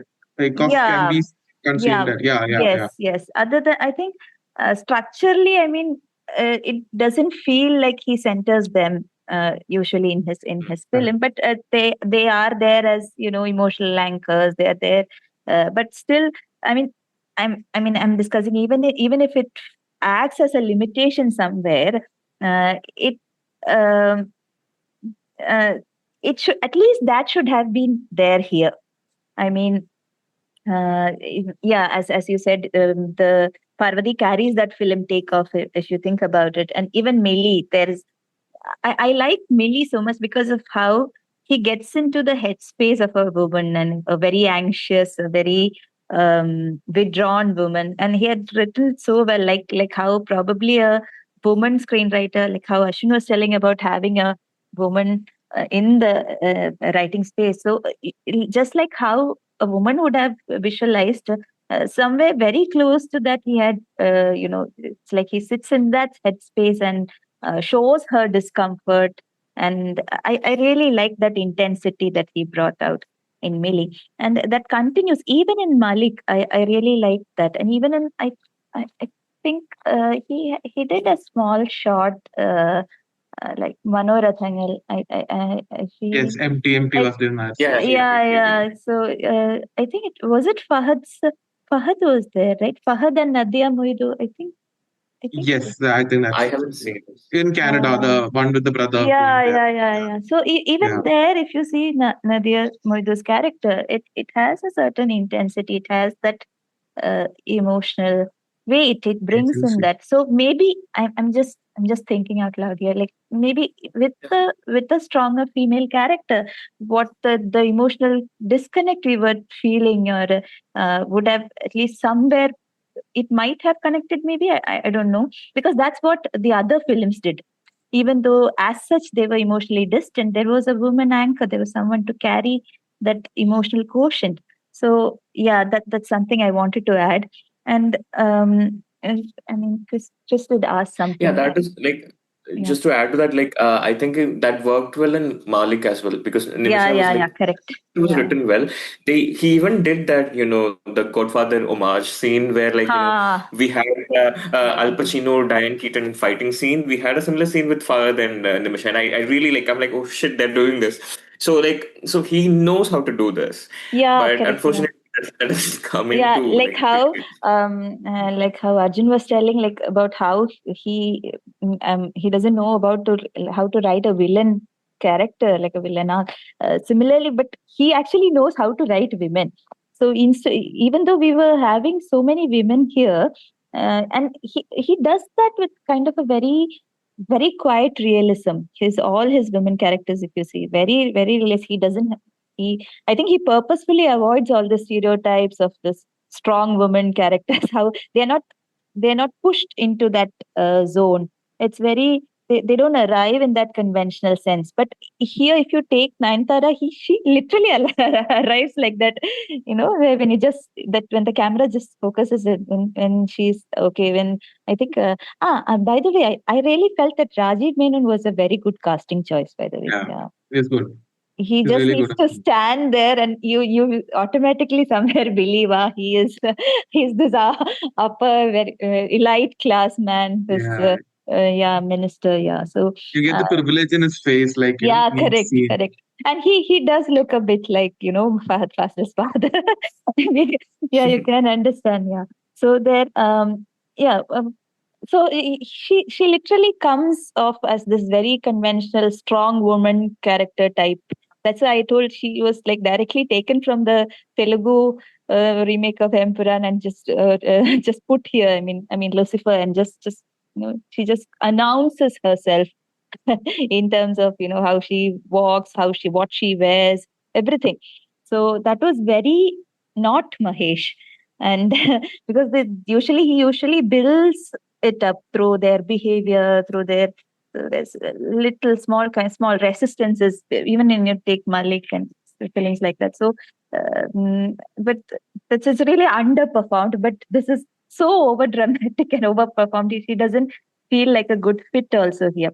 So yeah, that's what I was trying to say, and I wanted to say something, but I forgot. No, Devi, my question was about the Fafa, the call scene. I specifically Yeah. want to know your thoughts on that. Yeah, I vintage. Yeah. Okay. Please go. yeah. Again, I would repeat what I just said. It was very not Mahesh kind of a scene. Even that feel of I like that. That is the only part where Fahad's character felt a little genuine when that conversation happens between him and the father. How he, reminds him of what happened earlier and where the gun is kept and asks him to shoot. That was very. In fact, that was. But was it placed well? Or did it fit there? Are all these very, as Chris told, it's very sketchy in that manner. That performance, I like the performance. I like the idea. See, there are a lot of things in that film where you feel this would look good on paper.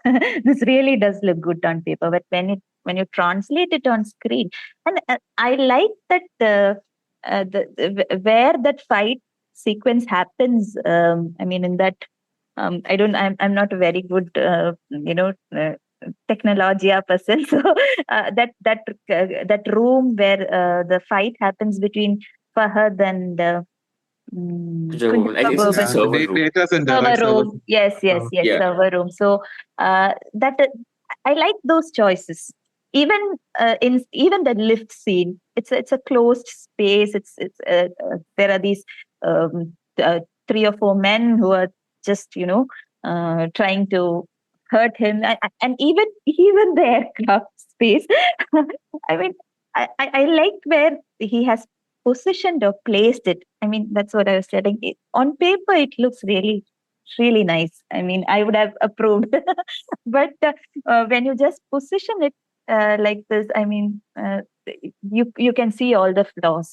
And particularly the conversation scene also, with just Mammootty and Kunjaka Bhuban sitting in the car and just listening to all this very casually, and just I mean, I maybe I am repeating myself, but it is the same thing. What is your intention? What do you want us to embrace? What are you looking for through with that conversation, or what is the emotion, or what is it that you're going to translate to the viewers through that? I couldn't feel anything. Um, Actually, in entirety also, there are things I noticed, there are things I'm aware of now, but did I really absorb it? Did that really go into my system? Did I really literally feel? So that is the same thing, that is the same problem I have with this scene also. And I wanted to ask you all, did you have any, like, one or two, okay, I don't even okay, just at least one or two takeaway, or like big moments that that stayed with you once you came out? Needn't be necessarily big, but just scenes or shots that just felt that you felt something and it just stayed when you just came out of the theater. For me, I like the scene where the four of them are in the anchor or like military base or whatever. Mohanlal is riding cycle after getting the Yeah, even I like that scene. Yes. yeah, and they're acknowledging his riding, and Mammootty is looking at him, and all four of them lock eyes at a moment. I don't think so. It happens. Mohanlal is just riding away. So that was a good image. Yes, like correct. Is that in the trailer? I don't think so. Yeah, I think Fahad's character was not sure, but I think Mohanlal's cycling part was clear. Yeah, cycling part is on in the trailer. Cycling part is there, but even I like that scene where they're all brought together, and Yeah, I think that is a connective that sort of nicely rounded up the whole thing. These characters. I think that's somewhere where Mahesh got the idea to, I don't know, to make them connected in that sense, in a very like substantial sense. Yeah. So to add to what Cris was asking about scene, right? Like I agree with Devi. On paper, it works, like to an extent, because it sounds very interesting. Okay, there was these two characters on scene. They don't know the context to what happened, and years later they're getting the context from another character who was not there on that scene. So you are getting this whole thing, like that web dynamic of characters. Some information is not revealed to them, some of them they know. So the classic screenwriting, they're hiding it, so that works. I think the performances sell it to an extent. Rajiv Menon and Fahad, even though Fahad was in a completely different film up until that point, there he just momentarily grounds the film, I think, in that scene, and he plays it well, because you get the emotion that where he's coming from as a person. Then it suddenly quits, and it's a very dramatic, improbable situation that somehow the actors make it work. So I think that aspect works for me.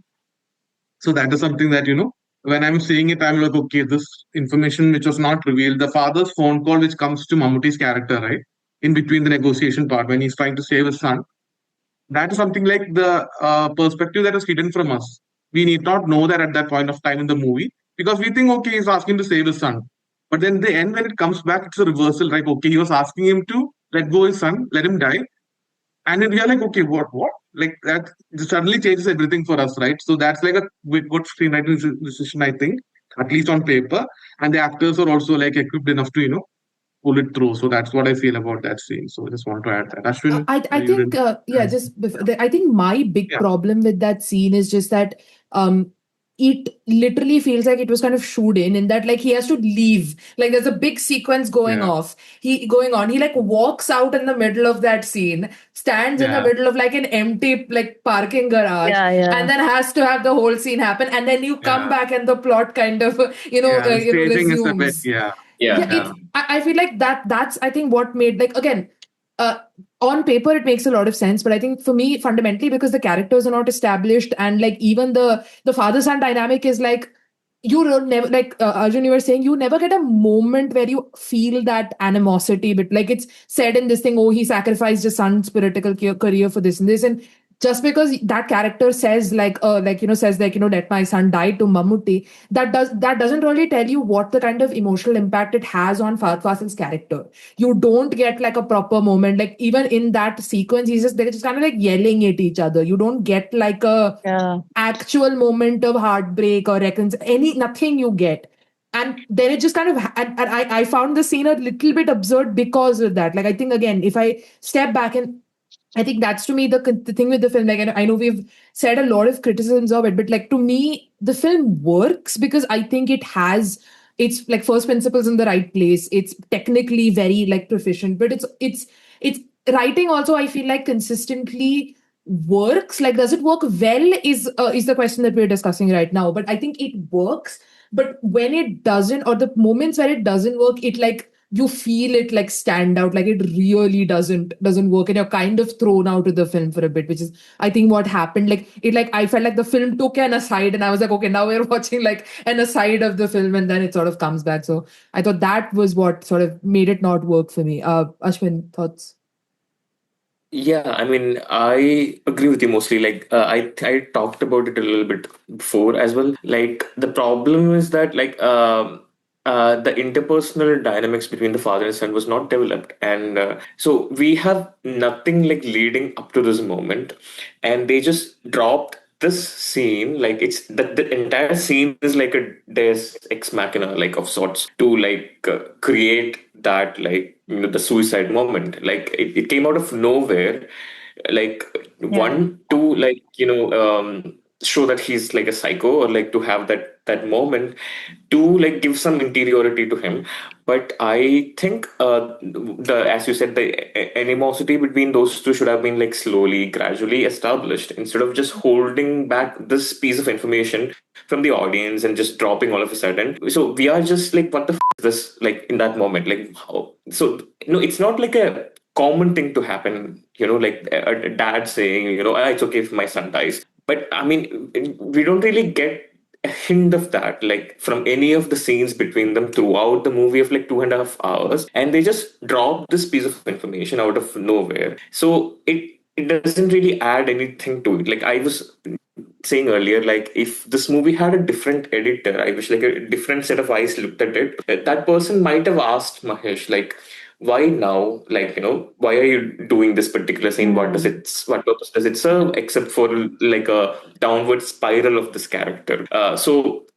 Similar to like Devi was talking about that the fight scene between Kunjaka Boban and Fahad in the server room, that could have been really like it like cathartic if they developed like a friendship, showed a friendship between them in the beginning, at the the in the Air Force or whatever, Yeah. It was uh, case. Yeah. and how it like slowly deteriorates due to personal reason and their professional aspirations and the principles or whatever, leading up to a moment where these two are fighting in that room. Like, that would have been really nice, actually. Like, we have these two iconic actors of the industry doing like literal, like, hand to hand fight scene.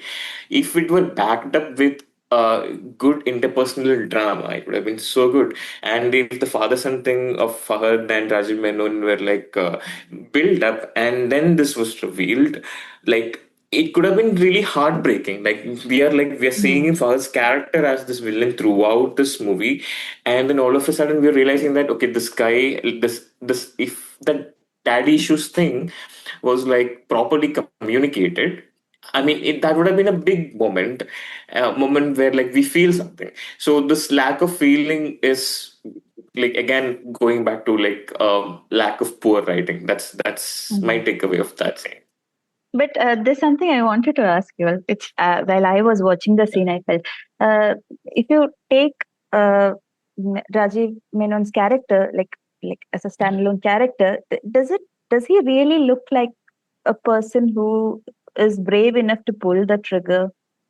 I think that's Yeah, very but interesting because that's actually, I feel like his characterization is kind of conflicting. And I think that adds on to the point that Ashwin and you making either earlier. It's that, in the beginning, they kind of try to show him as kind of a like it simultaneously wants to sell him as a cutthroat politician and a kind of pathetic figure who can't really do much kind of a thing. Like, because like, again, what, as in that even that father son dynamic, like you say, okay, this guy is willing to sacrifice his son for his career, but he also gets his son this contract. You constantly are going back and forth with that character itself, because so he doesn't really like. I get if the point is that the problem is the system and not the characters itself, that's fine. But you're very much positioning these two characters of Fahad Fasil and Rajiv Menon as the personifications of the rot or the problem. Then you have to have some consistency about them that gets you invested in them, or you understand why they Yes. are the bad guys. I feel like if you're gone with the early, like the first conversation he has with Revati, even though sort of Revati bulldozes over him, but you get that kind of he's not able to hold out in that conversation, but she ends up, you get a kind of like, okay, he's a menacing guy, but he might act a bit pathetic, but like there's an undertone to him. But then there's no consistency to his characterization. So by the end, I really wasn't sure. If even if it's brave, or even if he's self-interested enough that he's willing, his entire career has gone into flames, but is he the kind who's like cares about it so much that he's like, no, I'll crawl my way out, or like I'll claw my way out of this, or someone will succumb to it. I felt like I didn't have a strong enough idea of him to know how that scene would play out, which is, I don't think is a good thing. That's what I thought of it. Yeah. yeah, but in that scene, right, there is the dialogue where Fahad tells Mammootty's character on the call that you just had to take a few hours to destroy my father's reputation and career. So you understand that everything is under fire. And Rajiv Menon's character is more like a pushover for Fahad because he's calling the shots. Fahad is clearly, the son is like clearly in charge. Father just listens to him because he tells him at the final moment, like, please now give me some time to speak. Like, when are you going to speak to me if not now? So you get that, okay, this guy is not respected by his son. He doesn't care for him. And he's always blindly following him. This is like a reversal. In usually movies, the sons do this. They want the acknowledge from their father. So here it's like the father wants to be acknowledged by the son because he feels that he's more powerful, or he's like, he's detached from him or whatever. So I felt that, okay. So when everything is, this final revelation comes to Rajiv Menon's character, that is okay. He himself is hearing from his son that you tried to kill me, Dad. Don't forget that. So it's like a reminder to him, and he's like humiliated to the point that he's like, okay, I'm done. Everything I've worked towards my entire life is like coming to a crumble. So then when he's just pushed by his son, and he's even after his father's dead, the son is like, okay, my father was the only obstacle in my path. Now I'm all good to go. I can, I won't be affected by everything of this. So you understand, okay. So this was like just a power game that this son and father was having all these years. It's just that the son didn't have the push to, go the extra step and have him murdered. So this is what happens when, this guy is just put to the limit. So I thought in that, this is all like, justification for a thing that's not there on the script. They're just trying to make sense of, what these characters are thinking, or, what they might have done. So I'm just adding layers and layers. I'm just helping Mahesh Narayanan, just through all the screenwriting errors that he has made. But yeah. So yeah, this is something that I thought when I was watching. Okay, I was like, okay, this guy's a pushover. He's not that powerful. Even with Revati's scene, you understand. Okay, he's like threatened. Like all of a sudden, he's like, okay, right, threatened me. So we get that. He's not the one calling the shot. So you get the point. And one thing about Nayanthara, I think she got a good intro shot, right, with the rack focus and the quick cut to her, and get that. Okay, this person is important. So just want to add that to what Devi was saying about Nayanthara's intro to character. At least she got that. So let's be happy about that. Yeah, she'll be happy. Yeah. Stay with that. Yeah. Ashwin, Do you two anything? have a moment? I'm sorry. No, please go ahead. No. No. Yeah. Arjun had talked about the shot that stayed with him. Do you two have any such? Because I really want to know. Ashwin, any That's not fond the shot that ones? stayed with me. Very sorry, David. I was just calling it up. Yeah, go ahead. I Any for moment, me, yeah. like I think Mohanlal's intro like really worked for me. It's just Yeah. that shot, like how it's lit, how it's built up. It was perfect. And I talked about that Faraha montage. I think I was like, oh my god, this movie is actually going somewhere when that happened. That entire montage. So those are two things that stood out to me. Yeah, I think for me, generally, and I want to talk about this as well. I think again, I've not seen See You Soon, so I don't know the larger context, but I think I find generally Narayanan's use of technology really interesting. Like I've had a big issue with a lot of Yeah. filmmakers not knowing how to use like phones or like even like the YouTube thing of I upload something, it instantly goes viral and all that kind of nonsense. I think they like. I think there's even like I really like how they do the vlogs and how it sort of really naturally transitions from the kind of, Yeah. utilitarian thing in the plane to like a, YouTube. That arc makes sense in a really interesting way. So I think that was, and the scene that stayed with me I'm going to just go for the funny one because it stayed like, it's just Mammootty in the first half of the film, which we haven't talked about much. I think just because we like it and we think it's good that we haven't Yeah. had as much to say about it. He rides the Delhi metro, the yellow line to go to like Moolchand or someplace, and that's a line I use all the time. So I was just like, Mammootty is just like me for real. That is a one scene where I was like, yeah, this scene was for me. But no, there are certainly, I think, I think for me the thing is, because the thing doesn't go for set pieces as such, I feel like a lot of it blends in together. So a lot of what I remember are these like interesting moments, like how they use like Twitter, those interactions to have like, again, I really liked how they get into the interval. I thought that was a fun. He replies to a tweet and they Correct. zoom in on the hashtag. Yeah. Those are like even the Faraha sequence, I felt like it was a bit of that is a kind of excess that I feel like it's very interesting. It's very stylistic. I feel if you were being very utilitarian about it, that is the kind of thing I think I would say you could cut a bit just because it feels a bit excess in the larger scheme of things. But yeah, it's for what it is really like stylistically really well done, and it understands that milieu really well. You don't feel like it's an old guy talking about Gen Z people and getting it, really like being really Yeah. embarrassingly like out of touch about it.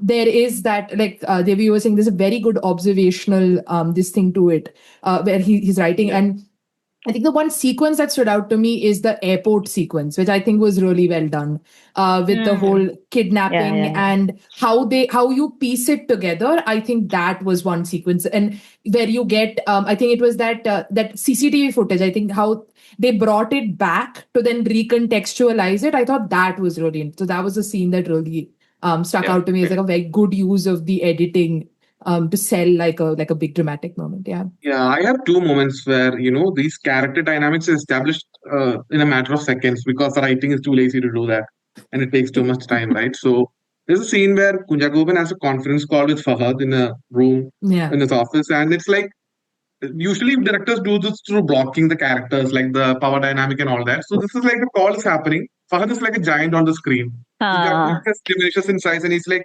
he just comes to him. So we get that, okay, this guy's been in the shadow for like years. So when I think Ashwin also pointed this out, like, why has he not come out till now? Like, why has he worked with him? You get an idea of, okay, this guy has been under this powerful figure all these years, and now he's trying to see the UK. There are like little bursts of, light coming off, and you can see that, okay, what was going wrong all this while. That's established with the direction. So you get Yeah. that, okay, the cracks are appearing finally. That is something that staging does well. You get the dynamic between them. Fahad is like offering to do this, and Kujago is like pushing back and slightly and saying, I don't know, let's give her an opportunity. So you get that, dynamic between them in a scene. And similarly, Mammootty's Mohanlal's in the hospital, the bookend scene where, he's helping him and he's crying. Mohanlal is crying after losing his leg and he's sitting there. And Mammootty comes in with the artificial, whatever they call it, and he just comes and sits with him, gives him an acknowledgement smile, and he just helps him with that. That's so great. You get okay, years of this has been going on between these guys. Like they understand each other. This is the only person who cared for him when he was at his lowest in his life. So you understand, okay, I get why Mohanlal is helping Mammootty at this stage. Because he would do anything for this friend. Because this is the only guy who cared when, it mattered the most. So these kind of two moments stuck out for me, at least in a relation dynamic way, in this film. So yeah, these are the two things that come to my mind right now. How romantic was that scene to you, Ashwin? Too good, too good. I mean, Full marks you for guys are that calling friend, roommate, or whatever. I mean, I found it like unintentionally romantic. It just like it had that feel. No, yeah. I mean, I don't that know. gently is like leaning down. He's like not kneeling down or like he's sitting this thing and he like puts the leg on. And I mean, it's a proper romantic So sweet. scene. Come on. It was very tender, actually. Like, yeah. Thinking back now, I'm like aligned to your guys' vision. I think there is something going on there. Like, I didn't catch that, but now you get that eye contact and there's like a lingering shot of like their faces and you're like that you get it and even just to get back to the scene that you were talking about, Arjun, of the video call. Just a moment, because no, please. no, because that kind of, I mean, for me, even that was very cold. I mean, I like that moment, but if you are talking about tenderness and tender look, you should watch Kadal. You can get a perfect idea of how Mammootty would, emote something like. I really love that movie. You don't expect him to be that tender, right? That's something that he Yeah. That's true. That's true. It's not something he expects from him. Yeah. Yeah, but that was a good scene. Yeah. Yeah, that's a good scene. Yeah. No, I think I find it kind of funny because it's the kind of unintentional thing also. This is my because I do queer studies and such. Kadal is actually a film I'm not the most fond of. I think Ashwin was mentioning, I think Baby's work is a bit didactic. So I didn't find I haven't seen it, yeah. I know, but you're saying in general. Like, so for me, right. The parts of the film that work with Mammootty is actually more the interactions with his wife and that kind of drama than the actual like this thing. That is why here, like the unintentional stuff for me, I find much more interesting because you see like how it kind of leaks through these supposedly like friendly moments. You get that kind of tenderness in. But yeah, I was just saying, just to go back to that, even that video call scene again, I think it shows that Narayanan has such a great eye as a director. Even how it's framed, right? You get the camera angles, I think, are really interesting because Fasil is in a car and the camera is on like a laptop. So the camera is tilted up at him and Kunjaku Boban is in a conference room with like a camera that's tilted down. And so you get that, like, again, it's a really interesting use of the screen or of the digital medium, which I find really interesting, that you get that visual levels that you generally do in like the space or however you navigate it. You use that technology to get that visual level, that power level really well in this thing as well. So I think that solid direction is there and that understand. So it in a sense does compensate for the screenplay in a lot of places. I definitely feel like, yeah. Any other thoughts, guys? General? I want to ask you about the Patriot, the title itself, right? Like even the end is like the very last sequence is about Mammootty asking to complete the sentence. Is it like a great Indian traitor or a patriot, right? So the definition of what a patriot is, like, in today's India, that's very like relevant going on, how people are acting. It's a political thing, but I just want to understand like what you guys thought of the whole thing, like, patriotism, nationalism, how you which side of system you're on and all that. So that's also examined here because these are like about a movie about this team of rebels who are taking on system like we told earlier. So just wanted to have a closure on that too, because that's the way the movie also ends. So nice way to, round up the whole thing. So what do you guys think? I think in the no, sorry, Devi, go ahead, please. No, please. Okay, I think in the shadow of what happened with Empuraan, I think that is something that is again, I'm not. I think this is one thing I'm talking about it like neutrally to positively. Don't worry, Arjun. You don't need to face palm every time I mention I have the some film. thoughts on Empuraan, but I'll wait. No. But please go ahead. Yeah. I think that was a sort of a big. However you think that played out, what the intentions were, etc., that's one approach to the kind of zeitgeist in one sense. I think what Patriot does, and there's obviously criticisms of it, but the kind of I think Arjun, you only mentioned at the very beginning, but like it kind of political neutrality almost that it adopts in that kind of the idea is not partisan, it's about first principles. It's like and I think it does that really interestingly by establishing that the technology came in because of, Mammootty. And, doesn't matter if it's being weaponized by another. The fact remains that he is responsible and that he should have had the foresight to have, noticed that it is possible to be weaponized. So I think, to me, I think, and again, the name Patriot, I think, compensates for that, covers up for that really well. That's to say that, there are, it again, like, in a larger scheme of things, you can say that's a very ineffective, idea to sort of separate all these things. But I think as a film, as especially given all the politics around Mammootty and how he's perceived, and that kind of fandom drama that happens between Mammootty and Mohanlal for the political reasons outside of just, that politically charged stuff. I think it's a really smart way to be able to do like a social message film that actually addresses a systemic problem without, being bogged down by the controversies or by all the discourse that comes in, from just, the names that you mentioned or the events that you do. So I think that kind of, it covers its bases really well, but it is also, I think, powerful in what it's trying to do, that someone of the system who was responsible for it is taking the movement to sort of rectify it. I think is a interesting, safe, but like still valuable way to deal with it. Yeah, that's what I was thinking. Yeah. Can I mean, No? Please go ahead, Devi, please. yeah. So that is why I was excited to answer. That is one part of the film that I actually liked, the core idea, because more than because usually what commercial films does, it focuses on patriotism. It focuses on, when a film is titled Patriot, naturally it is towards patriotism, it is towards sacrifice or duty or loyalty.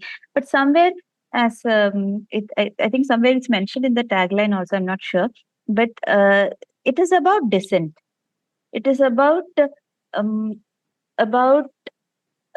it's like how I felt like Mahesh is communicating that dissent doesn't mean that you are suddenly anti-national.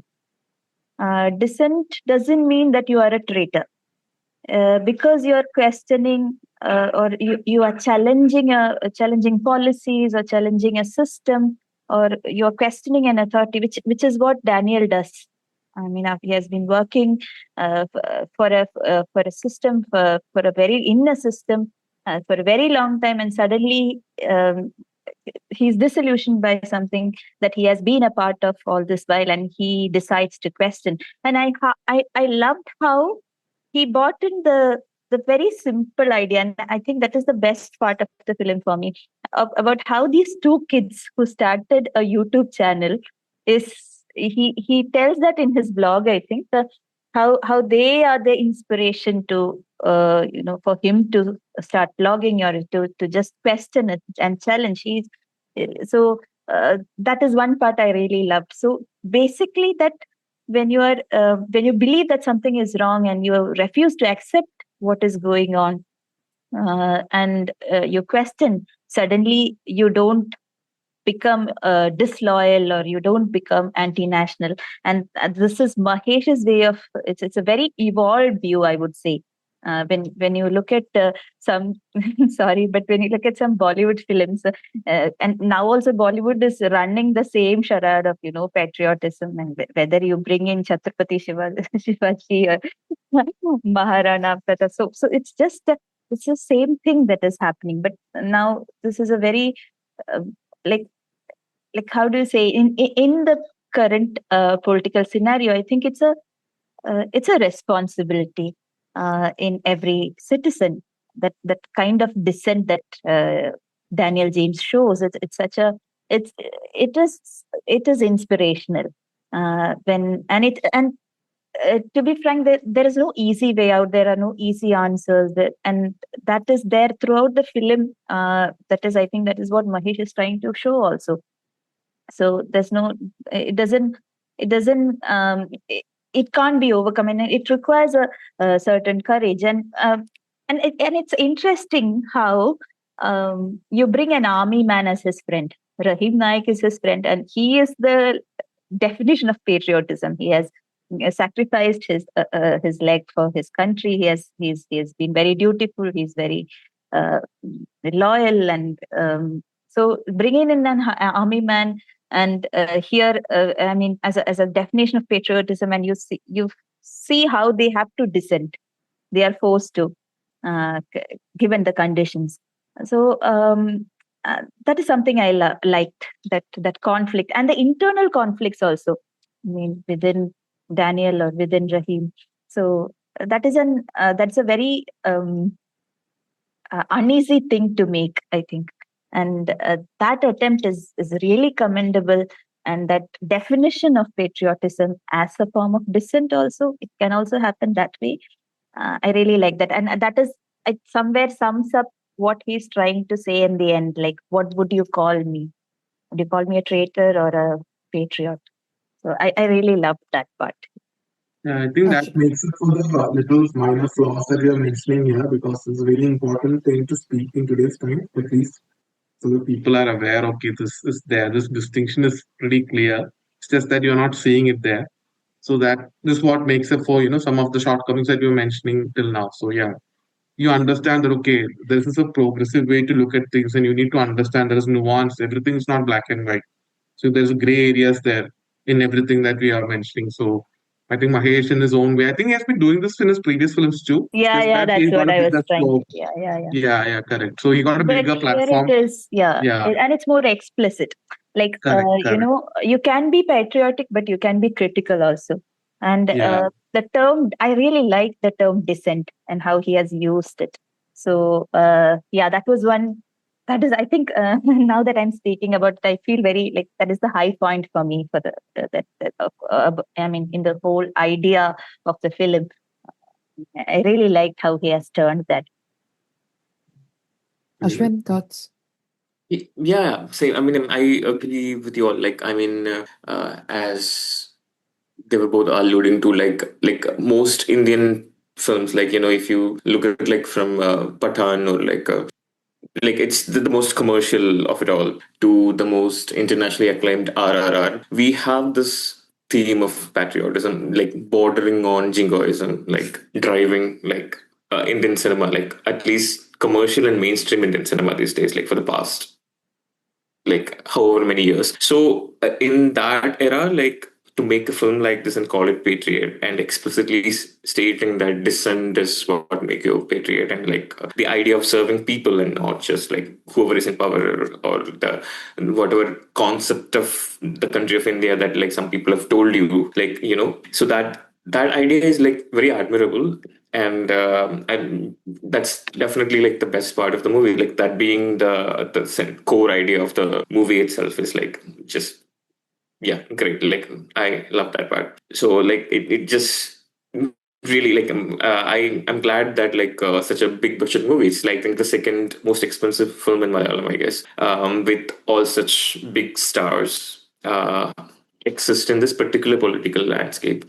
I mean, I'm sure that like for it to actually work, or like to get made, they had to make six sacrifices, I guess. Like, I mean, the JP's character, like JP Sundaram, it sounds very much like Chidambaram and all, like who is and like who is from the Congress era. So like there are like the way it is made makes it look like it's not from the current, the central government era of it all.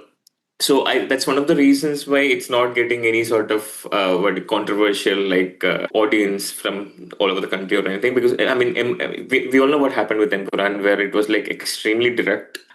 So here I feel like there was a conscious effort made not to make any allusions to like real people that might like just stunt the film from getting made, or like getting released or whatever. But I think that's kind of like a small price to pay for it to come out in this shape and form and at this scale. So I'm just glad there is excess, like when compared to like how it is going on in literally every other industry. So Yeah, there's I think one more thing. no, Yeah. please go ahead then. Please. No, there's one more thing I wanted to add on. Like how when he descends, when the character descends, suddenly the country or those who run it, they take away his sense of belongingness. He's supposed to run. I mean, there's this Snowden-like situation where he has to run, but then the dialogue is so interesting. He says, "Now I'm at a better place." When I think he's in Dubai, and he's talking to his friend, and he's telling like, "Now I don't drink. Now my health is better." And it's such a sad thing, right? You are away from your country, and you are, I mean, from where you belong, and then you feel a lot better in such a scenario, and that is the reality somewhere. You are forced to run away, and you lose a sense of belongingness. And then the same man is brought back. The same man is given all sorts of positions. It does happen similarly, where like you're treated like an outcast till then, and like what happened in Nambi Narayan's case also. Like, and it took years and years. And I think, those are the. I think those are the good parts of Patriot. No, I think what I was trying to say is I think fundamentally I like the kind of matter of factness that it treats the whole, thing with. Even like you were saying, Devi, that, he says there's no belonging, but it doesn't feel the need to give you a dialogue about Bharat Mata and all that Yes, kind of things that yes, Bollywood would go correct. down. There is, how he talks about, like, നാട്ടില് തിരിച്ചു പോകാൻ പറ്റില്ല. That is the kind of, yeah. it's about just, it's a very, and again, because he's a bureaucrat, he's not a politician, he's a very like part of the system and sees it in a kind of, procedural, very matter of fact kind of way. I think that ends up treating it much closer to how an individual would, and even if you say the film's call to action doesn't work or doesn't really have a call to action, that is the kind of tone that I think would resonate with an audience much more, because that is it's not trying to sort of stoke your passions. It's more just like, it's a very matter of fact thing that, this is a place, this is where you feel like you belong, and it hurts, or you feel bad when something about it is not working, and it comes from inside of you that things have to, things just have to change, and it's without it being without it being any kind of targeting specific people or going after anyone or that kind of thing that can get you in hot water. So I think that kind of matter of factness works really like in favor of the film's messaging, I think, quite a bit. Yeah, and the fact that we criticize what we love the most. I mean, that's what I think we are also doing. Somewhere that it needn't be two different things. Patriotism and dissent needn't be viewed as something like opposite extremes. So that is another thing I felt while watching. And as I said, that positioning of an army man as his friend. So supposedly someone with unquestioning loyalty and someone who is dissenting are the best of friends. I mean, I like these tiny things that he has done. Yeah. Yeah. He also says one line. He says that നാടിന്റെ കുഴപ്പമില്ല, നാട് ഭരിക്കുന്നവരുടെ കുഴപ്പമില്ല. Correct. Yes. Sums it up. Yeah. Because you don't need to say like speeches. Bollywood and all, they're like one scene dedicated to 50-minute speech and all. You don't need that, right? You understand okay, where that's coming from. So you understand that, like Devi was saying. So yeah, it's pretty well summed up that way. Even though without being too political, like we are not trying to pinpoint names and be like, okay, this party is doing this, this government is doing this. No, it's like whichever government comes, this is going to happen. Like in one form or the other. I think still there was an issue before release. I somewhere like that regarding the name of Fahad's character's name. Character, some union minister's son's name, which we know, but yeah, so we need to get into that. But Really? I'm sorry, what happened? Fahad's character's name was like similar sounding to a name of a union minister's son in real life. In the movie. Okay. So they had to like go about a way to make change. I don't know how they did that, because in the movie I couldn't find any like this thing, so they might have changed it anyway. So yeah, that was a slight controversy, but nothing compared to Empuraan. Empuraan was like a whole different level. That was like a chapter of its own. So yeah, this was like a slight controversy that happened. Yeah. No, but again, I've if you guys have any thoughts on, because I've stayed out of it mostly, but what's the discourse been like about the film? Do you think? I mean, obviously there's the whole mixed also because people expected a different film and they got something else as that kind of a thing. But how have you guys seen the reception to be in general in the Mallu audience or in across the board? It's been quite sad to see people respond to this movie because I haven't been understanding. I thought people who are more film literate, I thought I misjudged them. So when I'm seeing them say stuff like, okay, this why is this character like handicapped? What was the need for that? Why did he lose his leg? Why was this actor doing this at this point of time? I'm like, okay, this is like a story. This is called cinema. Getting to the basics because it's like so infuriating when you see that, right? And these are like adults saying things like this to me. So I'm like, okay. So the purpose of the film, they understand that this is a very serious thing. But the only criticism I hear is that it's very like documentary like. So they're like, why not make a documentary instead of making a feature film? I'm like, that's not the same. Doesn't work like that. You need to reach more people, right? You can't make a documentary, release it on Netflix and expect everyone to follow what they think. This movie, I think, has two of the biggest stars in the country as leading men. It's like what Andor did, not as revolutionary as that, of course, but yeah, something like that. Because this is like the most hyped up project from this Malayalam cinema in this year, right? So everyone is looking at it like, okay, what are they gonna do? What mass commercial thing are they gonna set up? Which building they're gonna blow off, or which flight they're gonna off, or whatever the action pieces are. So when this film comes up and it's most like a very like a didactic, it's very didactic because it's like, it's stating its point. It's trying to tell you, okay, this is the right thing to do. This is what the story is about. So you understand, okay. But it's told in a way that's very entertaining too. It's not like you are very bored and you're just sitting there watching, okay, I hope this film gets over. So it's very engaging. You keep up with the plot and you understand, okay, there are stakes there. It's delivered to the mechanism like, okay, of Jason Bourne or whatever. These foreign thrillers, 70s thrillers, that sort of setup. So that works too. But when I'm hearing people, I think people are viewing it from a different lens. They wanted a Mohanlal Mammootty, like, getting together, shaking hands, singing, dancing, that sort of a film. But that's not what they got. They got a very serious, objective filmmaker. Except for the editing, I think Mahesh is a very objective filmmaker. Editing choices can be a little bit like, on and off. So that is not what they expected. They wanted a commercial fare. They wanted a jailer. They wanted like something like a Jawan or something where they can just, enjoy the theaters and see the two legends back to back. But yeah, that's not something that Mahesh had in mind. He had like more nobler plans in mind.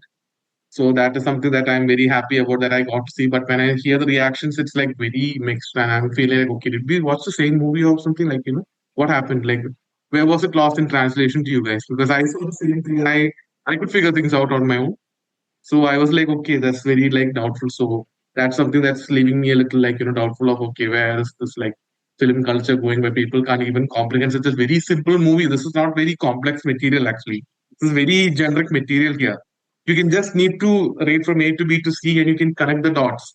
It's not like there's coming up with esoteric material or something like that. So that's something that's a little troubling to me. So I'm on the side of the movie, so I like it. So for what it's trying to say. So yeah. Ashwin and you I'm can add. so glad Arjun went on a rant, so I don't have to. Like,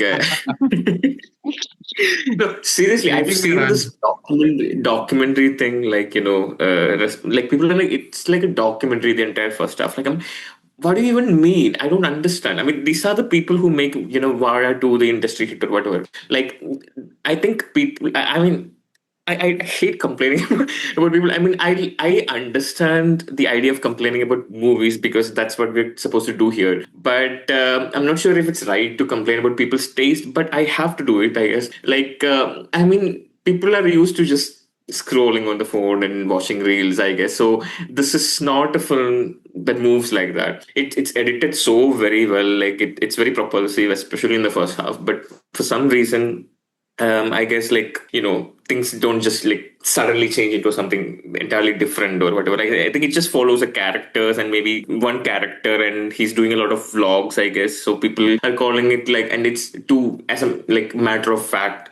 So it people don't find it cinematic, I guess. Like for their idea of cinematic is like this very flashy thing, I suppose. And because of the whole big M's thing, they've expected, as Arjun said, like some sort of like big set piece of sorts, like like Mahesh gave us with that car scene, a little bit of it like within the limitations of his, grounded reality of the film. Like he gave something like that, but I think people were expecting something bigger. And the general trend of the multi-starers, like we were talking about it earlier, is that like you get like some big star coming in there having a big moment with a very dedicated, like very flashy BGM. So that it's not there. So I don't know why people were expecting it in the first place, and I don't think the trailer promises anything like that, and the subject matter doesn't promises like that. The filmmaker's previous work doesn't do that. So why do you do this? Like the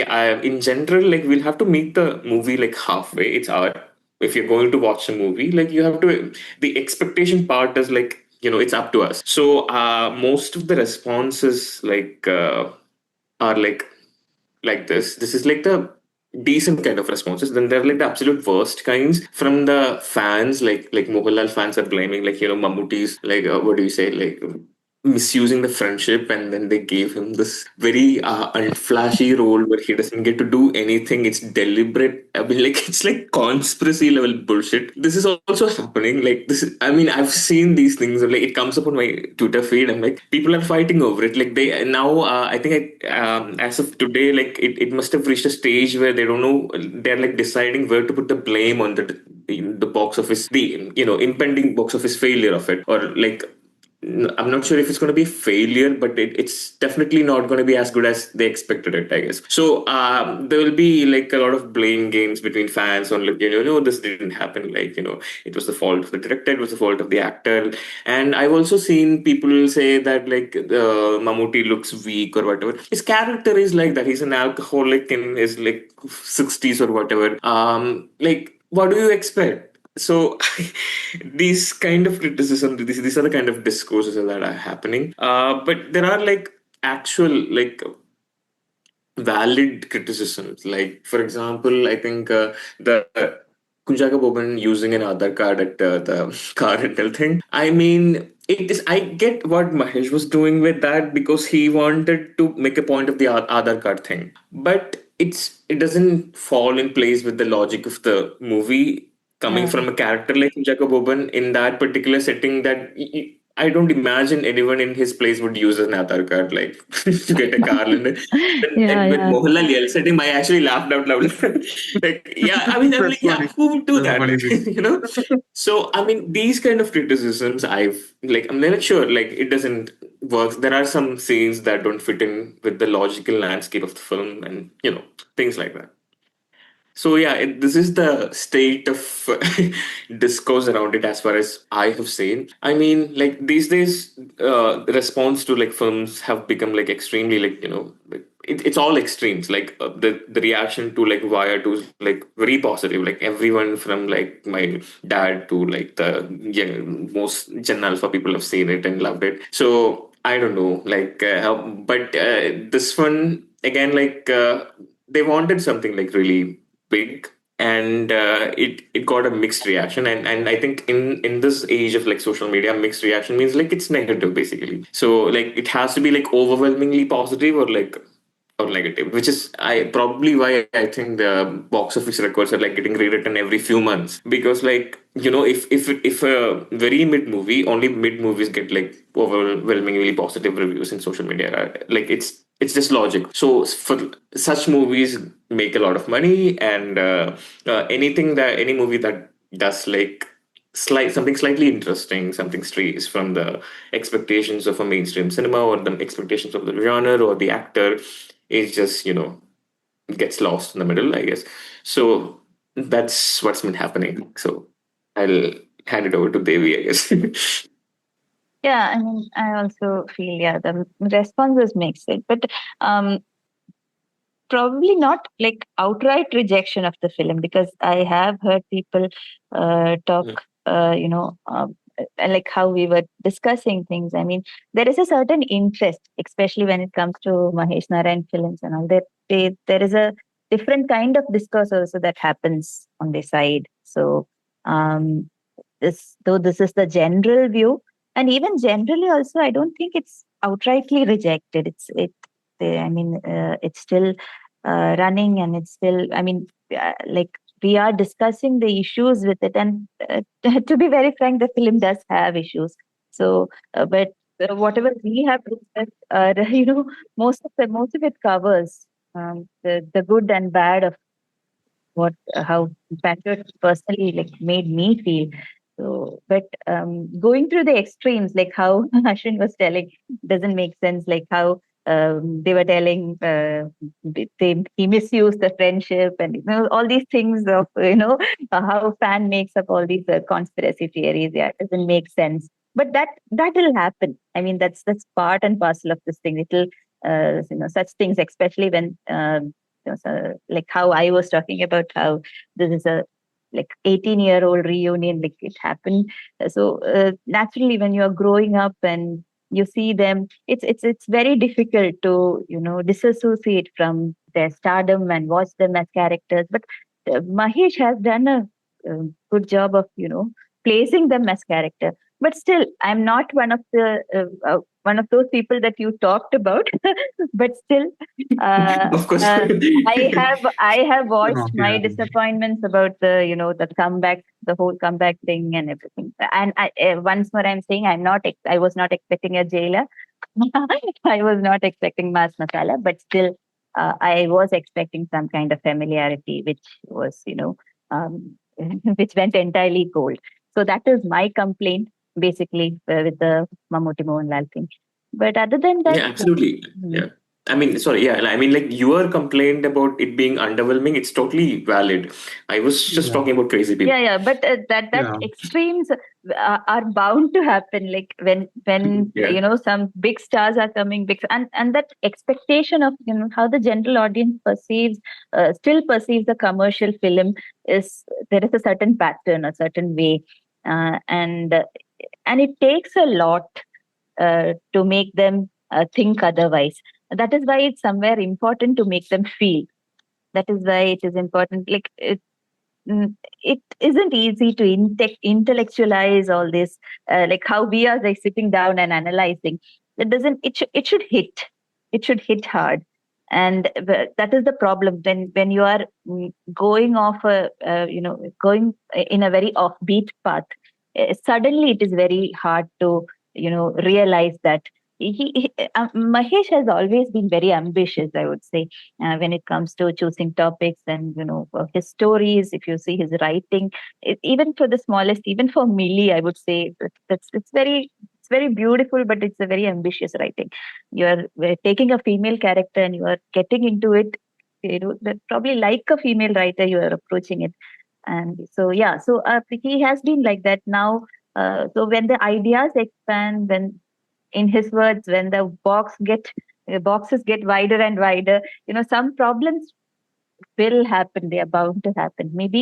Um, maybe he he might take something probably but I wouldn't say to satisfy the audience, but um, I mean, he might understand from these criticisms like what went wrong. So the positive side of criticisms, I think, I mean, it is necessary somewhere also, so that Yeah. no matter what you say, there's this. When it comes to grand commercial cinema, the pulse of the audience, it's a very overused term, but somewhere that matters. So when you reach out to the general audience, or when the general audience also equally grows up to what you are trying to say, when that matches them, when that comes in rhythm or sync, then I think it's a beautiful phenomenon. But he has done a very good job, to be very frank, when he hasn't completely destroyed, or like how some films, they just bring cameos for cameos, they just bring stars for stars, just for the star power. So he hasn't done things like that, and he has just stayed true to himself, I would say. So Yeah, I think fact criticism is fine, but yeah, the fact where I've observed that it's like mostly film offered exactly this in the yeah. prime of promotion. So it's not like they were saying that okay, this is like better than Empuraan. This is like a bigger film. You can Mhm. have great time at the theaters. They were like, okay, this is a very serious subject. You can present it this way. And after watching that, if you turn back and say that okay, this is like not what you expected, then it's like okay, it's on you too, because like this is not what they offered you to, right? So that's the only area where we are And to be pricing. frank, the So yeah, trailer was very clear. yeah, it is pretty When I clear. went Yeah, it back is and very, saw, yeah, there's nothing. Yeah, the trailer wasn't exciting at all. Like it was very yeah, blah. Yeah, yeah. Like very planned. And they wanted it that way because you'll get an idea. Okay, you get a taste of what you're Mm. in store for, right? yeah. So then it's the problem. So anyway, it's done. So you can't teach everyone to look at things a particular way. So yeah, you'll just have to accept that We and move should on. try anyway. So Yeah, it's Yeah. you like can try somewhere. anyway. There's no harm in trying. So yeah. So, just a funny thought. So, Mahesh, imagine Mahesh is Daniel James. So he goes out of the country, and suddenly his ideas will feel like very alive, like how Mammootty's character is now, because that somewhere that restraint of these of Indian audiences is probably what is limiting him, and suddenly he makes a fantastic film. But Yeah. did going out help Anurag Kashyap? I don't know, but yeah. No, but once it Just a comes wild back thought. here, people are the same, right? So the responses are the Yeah, yeah, same, yeah. even though if he makes the best version of his film. So it's a lost battle anyway. But So, we did progress. Like comparatively, we have our film viewing culture. Things have yeah. actually changed a lot. So yeah. Yeah. On that note, I'm going to ask everyone two questions, and I think we can call it. One is I want 1 2 line final thoughts. We've talked a lot and we've had a lot to criticize, but at least, especially if there's something that really stuck out to you that you really loved about. I mean, anything it can be, but I think I feel a bit bad only insofar as there's some really good stuff about the film, but like I feel like somewhere in the very valid criticism. I'm not saying in any sense of that, but I would say I think there's stuff to this thing about it. So if you have any final 2 line thoughts, and also I unfortunately can't think of any, but if you have any other Mammootty-Mohanlal like film recommendations, they've done a number of collaborations over the years. If you can think of anything off the top of your head that has both of them in it that you'd like to recommend to the audience, please do. I'm going to throw it to Ashwin this time. Ashwin, do you have your final thoughts and any Final recommendations? thoughts. I mean, I think I've talked about all of it mostly.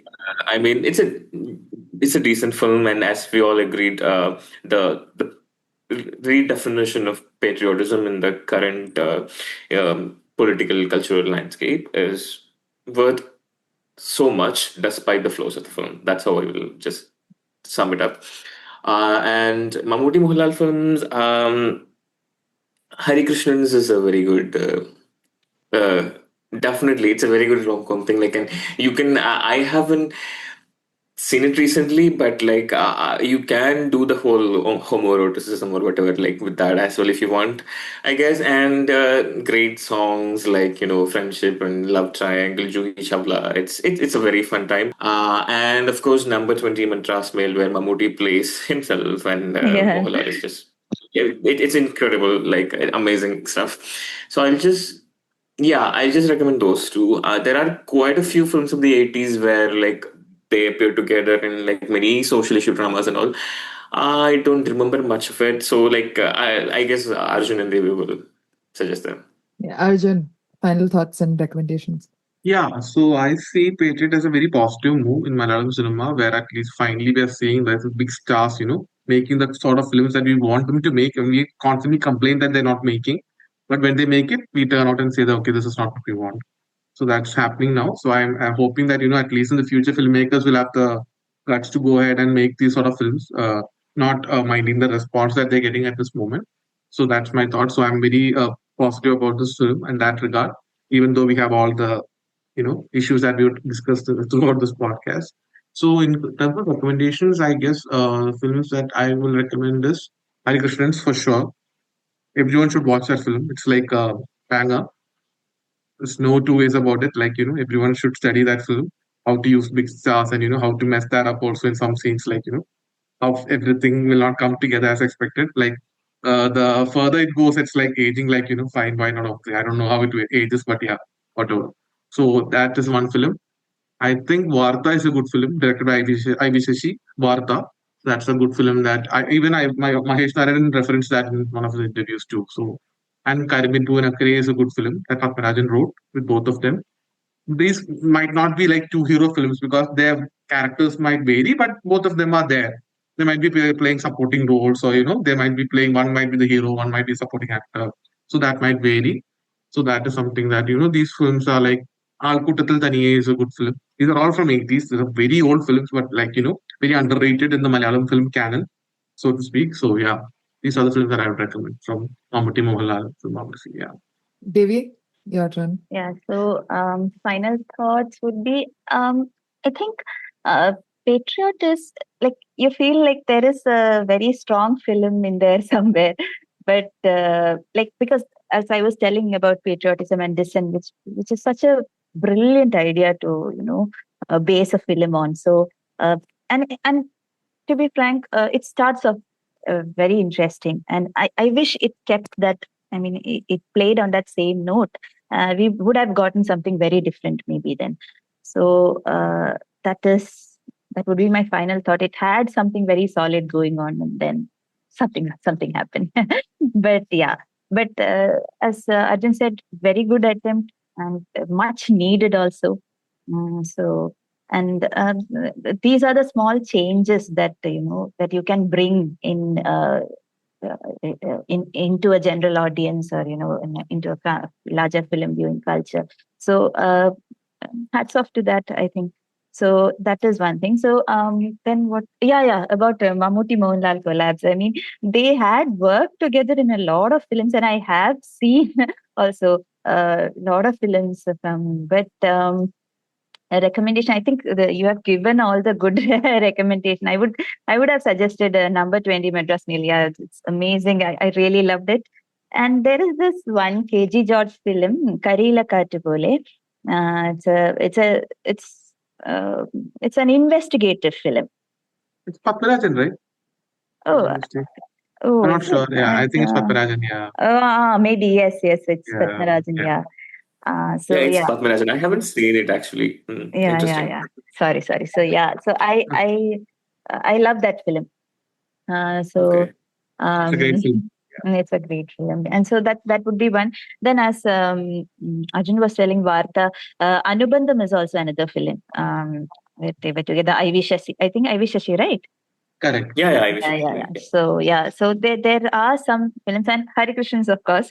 But if you want a very spectacle kind of a very dramatic space, I think 2020 was nice. With all the It was intro nice. work, with all the Yeah. I think one of the most iconic BGMs for Mohanlal, an intro scene for him. So I think I enjoyed watching 2020. Yeah. I think Yeah. 2020 at this point is just like a memory in like the collective consciousness more than a Right. film. Yeah. Even like I watched it and I have like no memory of it per se because I watched it when I was quite young. But I just know that was a thing that happened and that everyone was there for it. Yeah, actually, I have like very vivid memories of it. Like I watched it That's on like the an first day event. in a very, crowded, Yeah. houseful theater, and my God, it's amazing actually. Yeah. That's the ultimate fanboy dream. Everyone Correct, wants yeah. every Mohanlal to go into 2020. I mean, but only Joshi can do that. I don't think anyone Yeah. from our like the new generation can pull something off like that. It's just everybody got what they wanted. It's just wow. Yeah, for anyone who's disappointed in Patriot, the number one you should go. Everyone go watch. Yes, Yeah, I mean, for I think that's what they were expecting from it. Like that's what they wanted from it. Yeah. Yeah, that's Exactly. all about how you were telling, like how it's all about star presence and, as you said, nostalgia of the theaters. And yeah, so 2020 can give you that. Yeah, but I think there are a lot of Ivy Shashi films also. Like, but I can remember. he's the one who So had many more of them films which I haven't for seen. them Yeah. together. Yeah. Yeah. Alkota Tiltani, like how Arjun was telling, yeah, all the iconic pairings of Mammootty-Mohanlal. I think Narasimham is something that we missed. Sorry. to add. Narasimham, yes. Cameo, but it's something that But no very Malayali will forgive effective us for missing. cameo, very effective. Very cameo. effective cameo. Like he just steals the scene and Yes, just my yes, God. Yeah. Yeah, I'm going to like expose my fraud Mallu credentials by saying that I've seen barely any of these, or I've seen them like in passing. So no recommendations. I've got minus 2020. Like I need to rewatch that film just for the bit. But yeah, final thoughts on Patriot. I think like all of you've said, I think it's a film that's got its heart in the right place, and I think that in the current landscape, I think, is what matters the most fundamentally. I think it's a solid film with solid performances. It's got its flaws, but I think it's a step in the right direction. And at this point, I mean, I don't want to sound like I'm saying this in like a defeatist sense, like, oh, it's not a great film, but like it's a path to a great film. But like it's a good film, and I think if this is a kind of trajectory that we can go on, I think there's a lot good that can come, even if it's just like Mahesh Narayanan who's taking this in a new direction, or if someone else is inspired to do something by it and improve, or like assess it critically and work on it. I think it's a really good sign. It's very existence and how it's its competence and even its failures are good places to reflect on and pick up from. I think with that, this has been, I think we were expecting, Ashwin and I were talking at the beginning, and we were like, this episode's going to be quite short, man. There's not much that we have to say about it. And it's gone on for a full hour longer than we have planned. Okay. I hope Dhruv is not mad at us. I give him the whole full permission to cut out what you feel necessary in case we have rambled any such. But I think it was a really, really fun and productive discussion. I just wanted to say, I mean, I was just thinking, like, I mean, I'm not familiar with any of you, so how this conversation is going to go. So I was just asking Dhruv, I mean, I need a proper introduction. So Dhruv was like, don't worry, I'll introduce each and everyone. It'll take time and introduce. But then everything happened all of a sudden. And I mean, I really enjoyed it. And this was fun. It was fun, Yeah, yeah. it was fun. Definitely. On that note, you will find links to everyone's social media and Letterboxd. You know where to find them. Thank you so much for listening. And thank you, Arjun, Ashwin, and Devi for joining me for this. Khatam.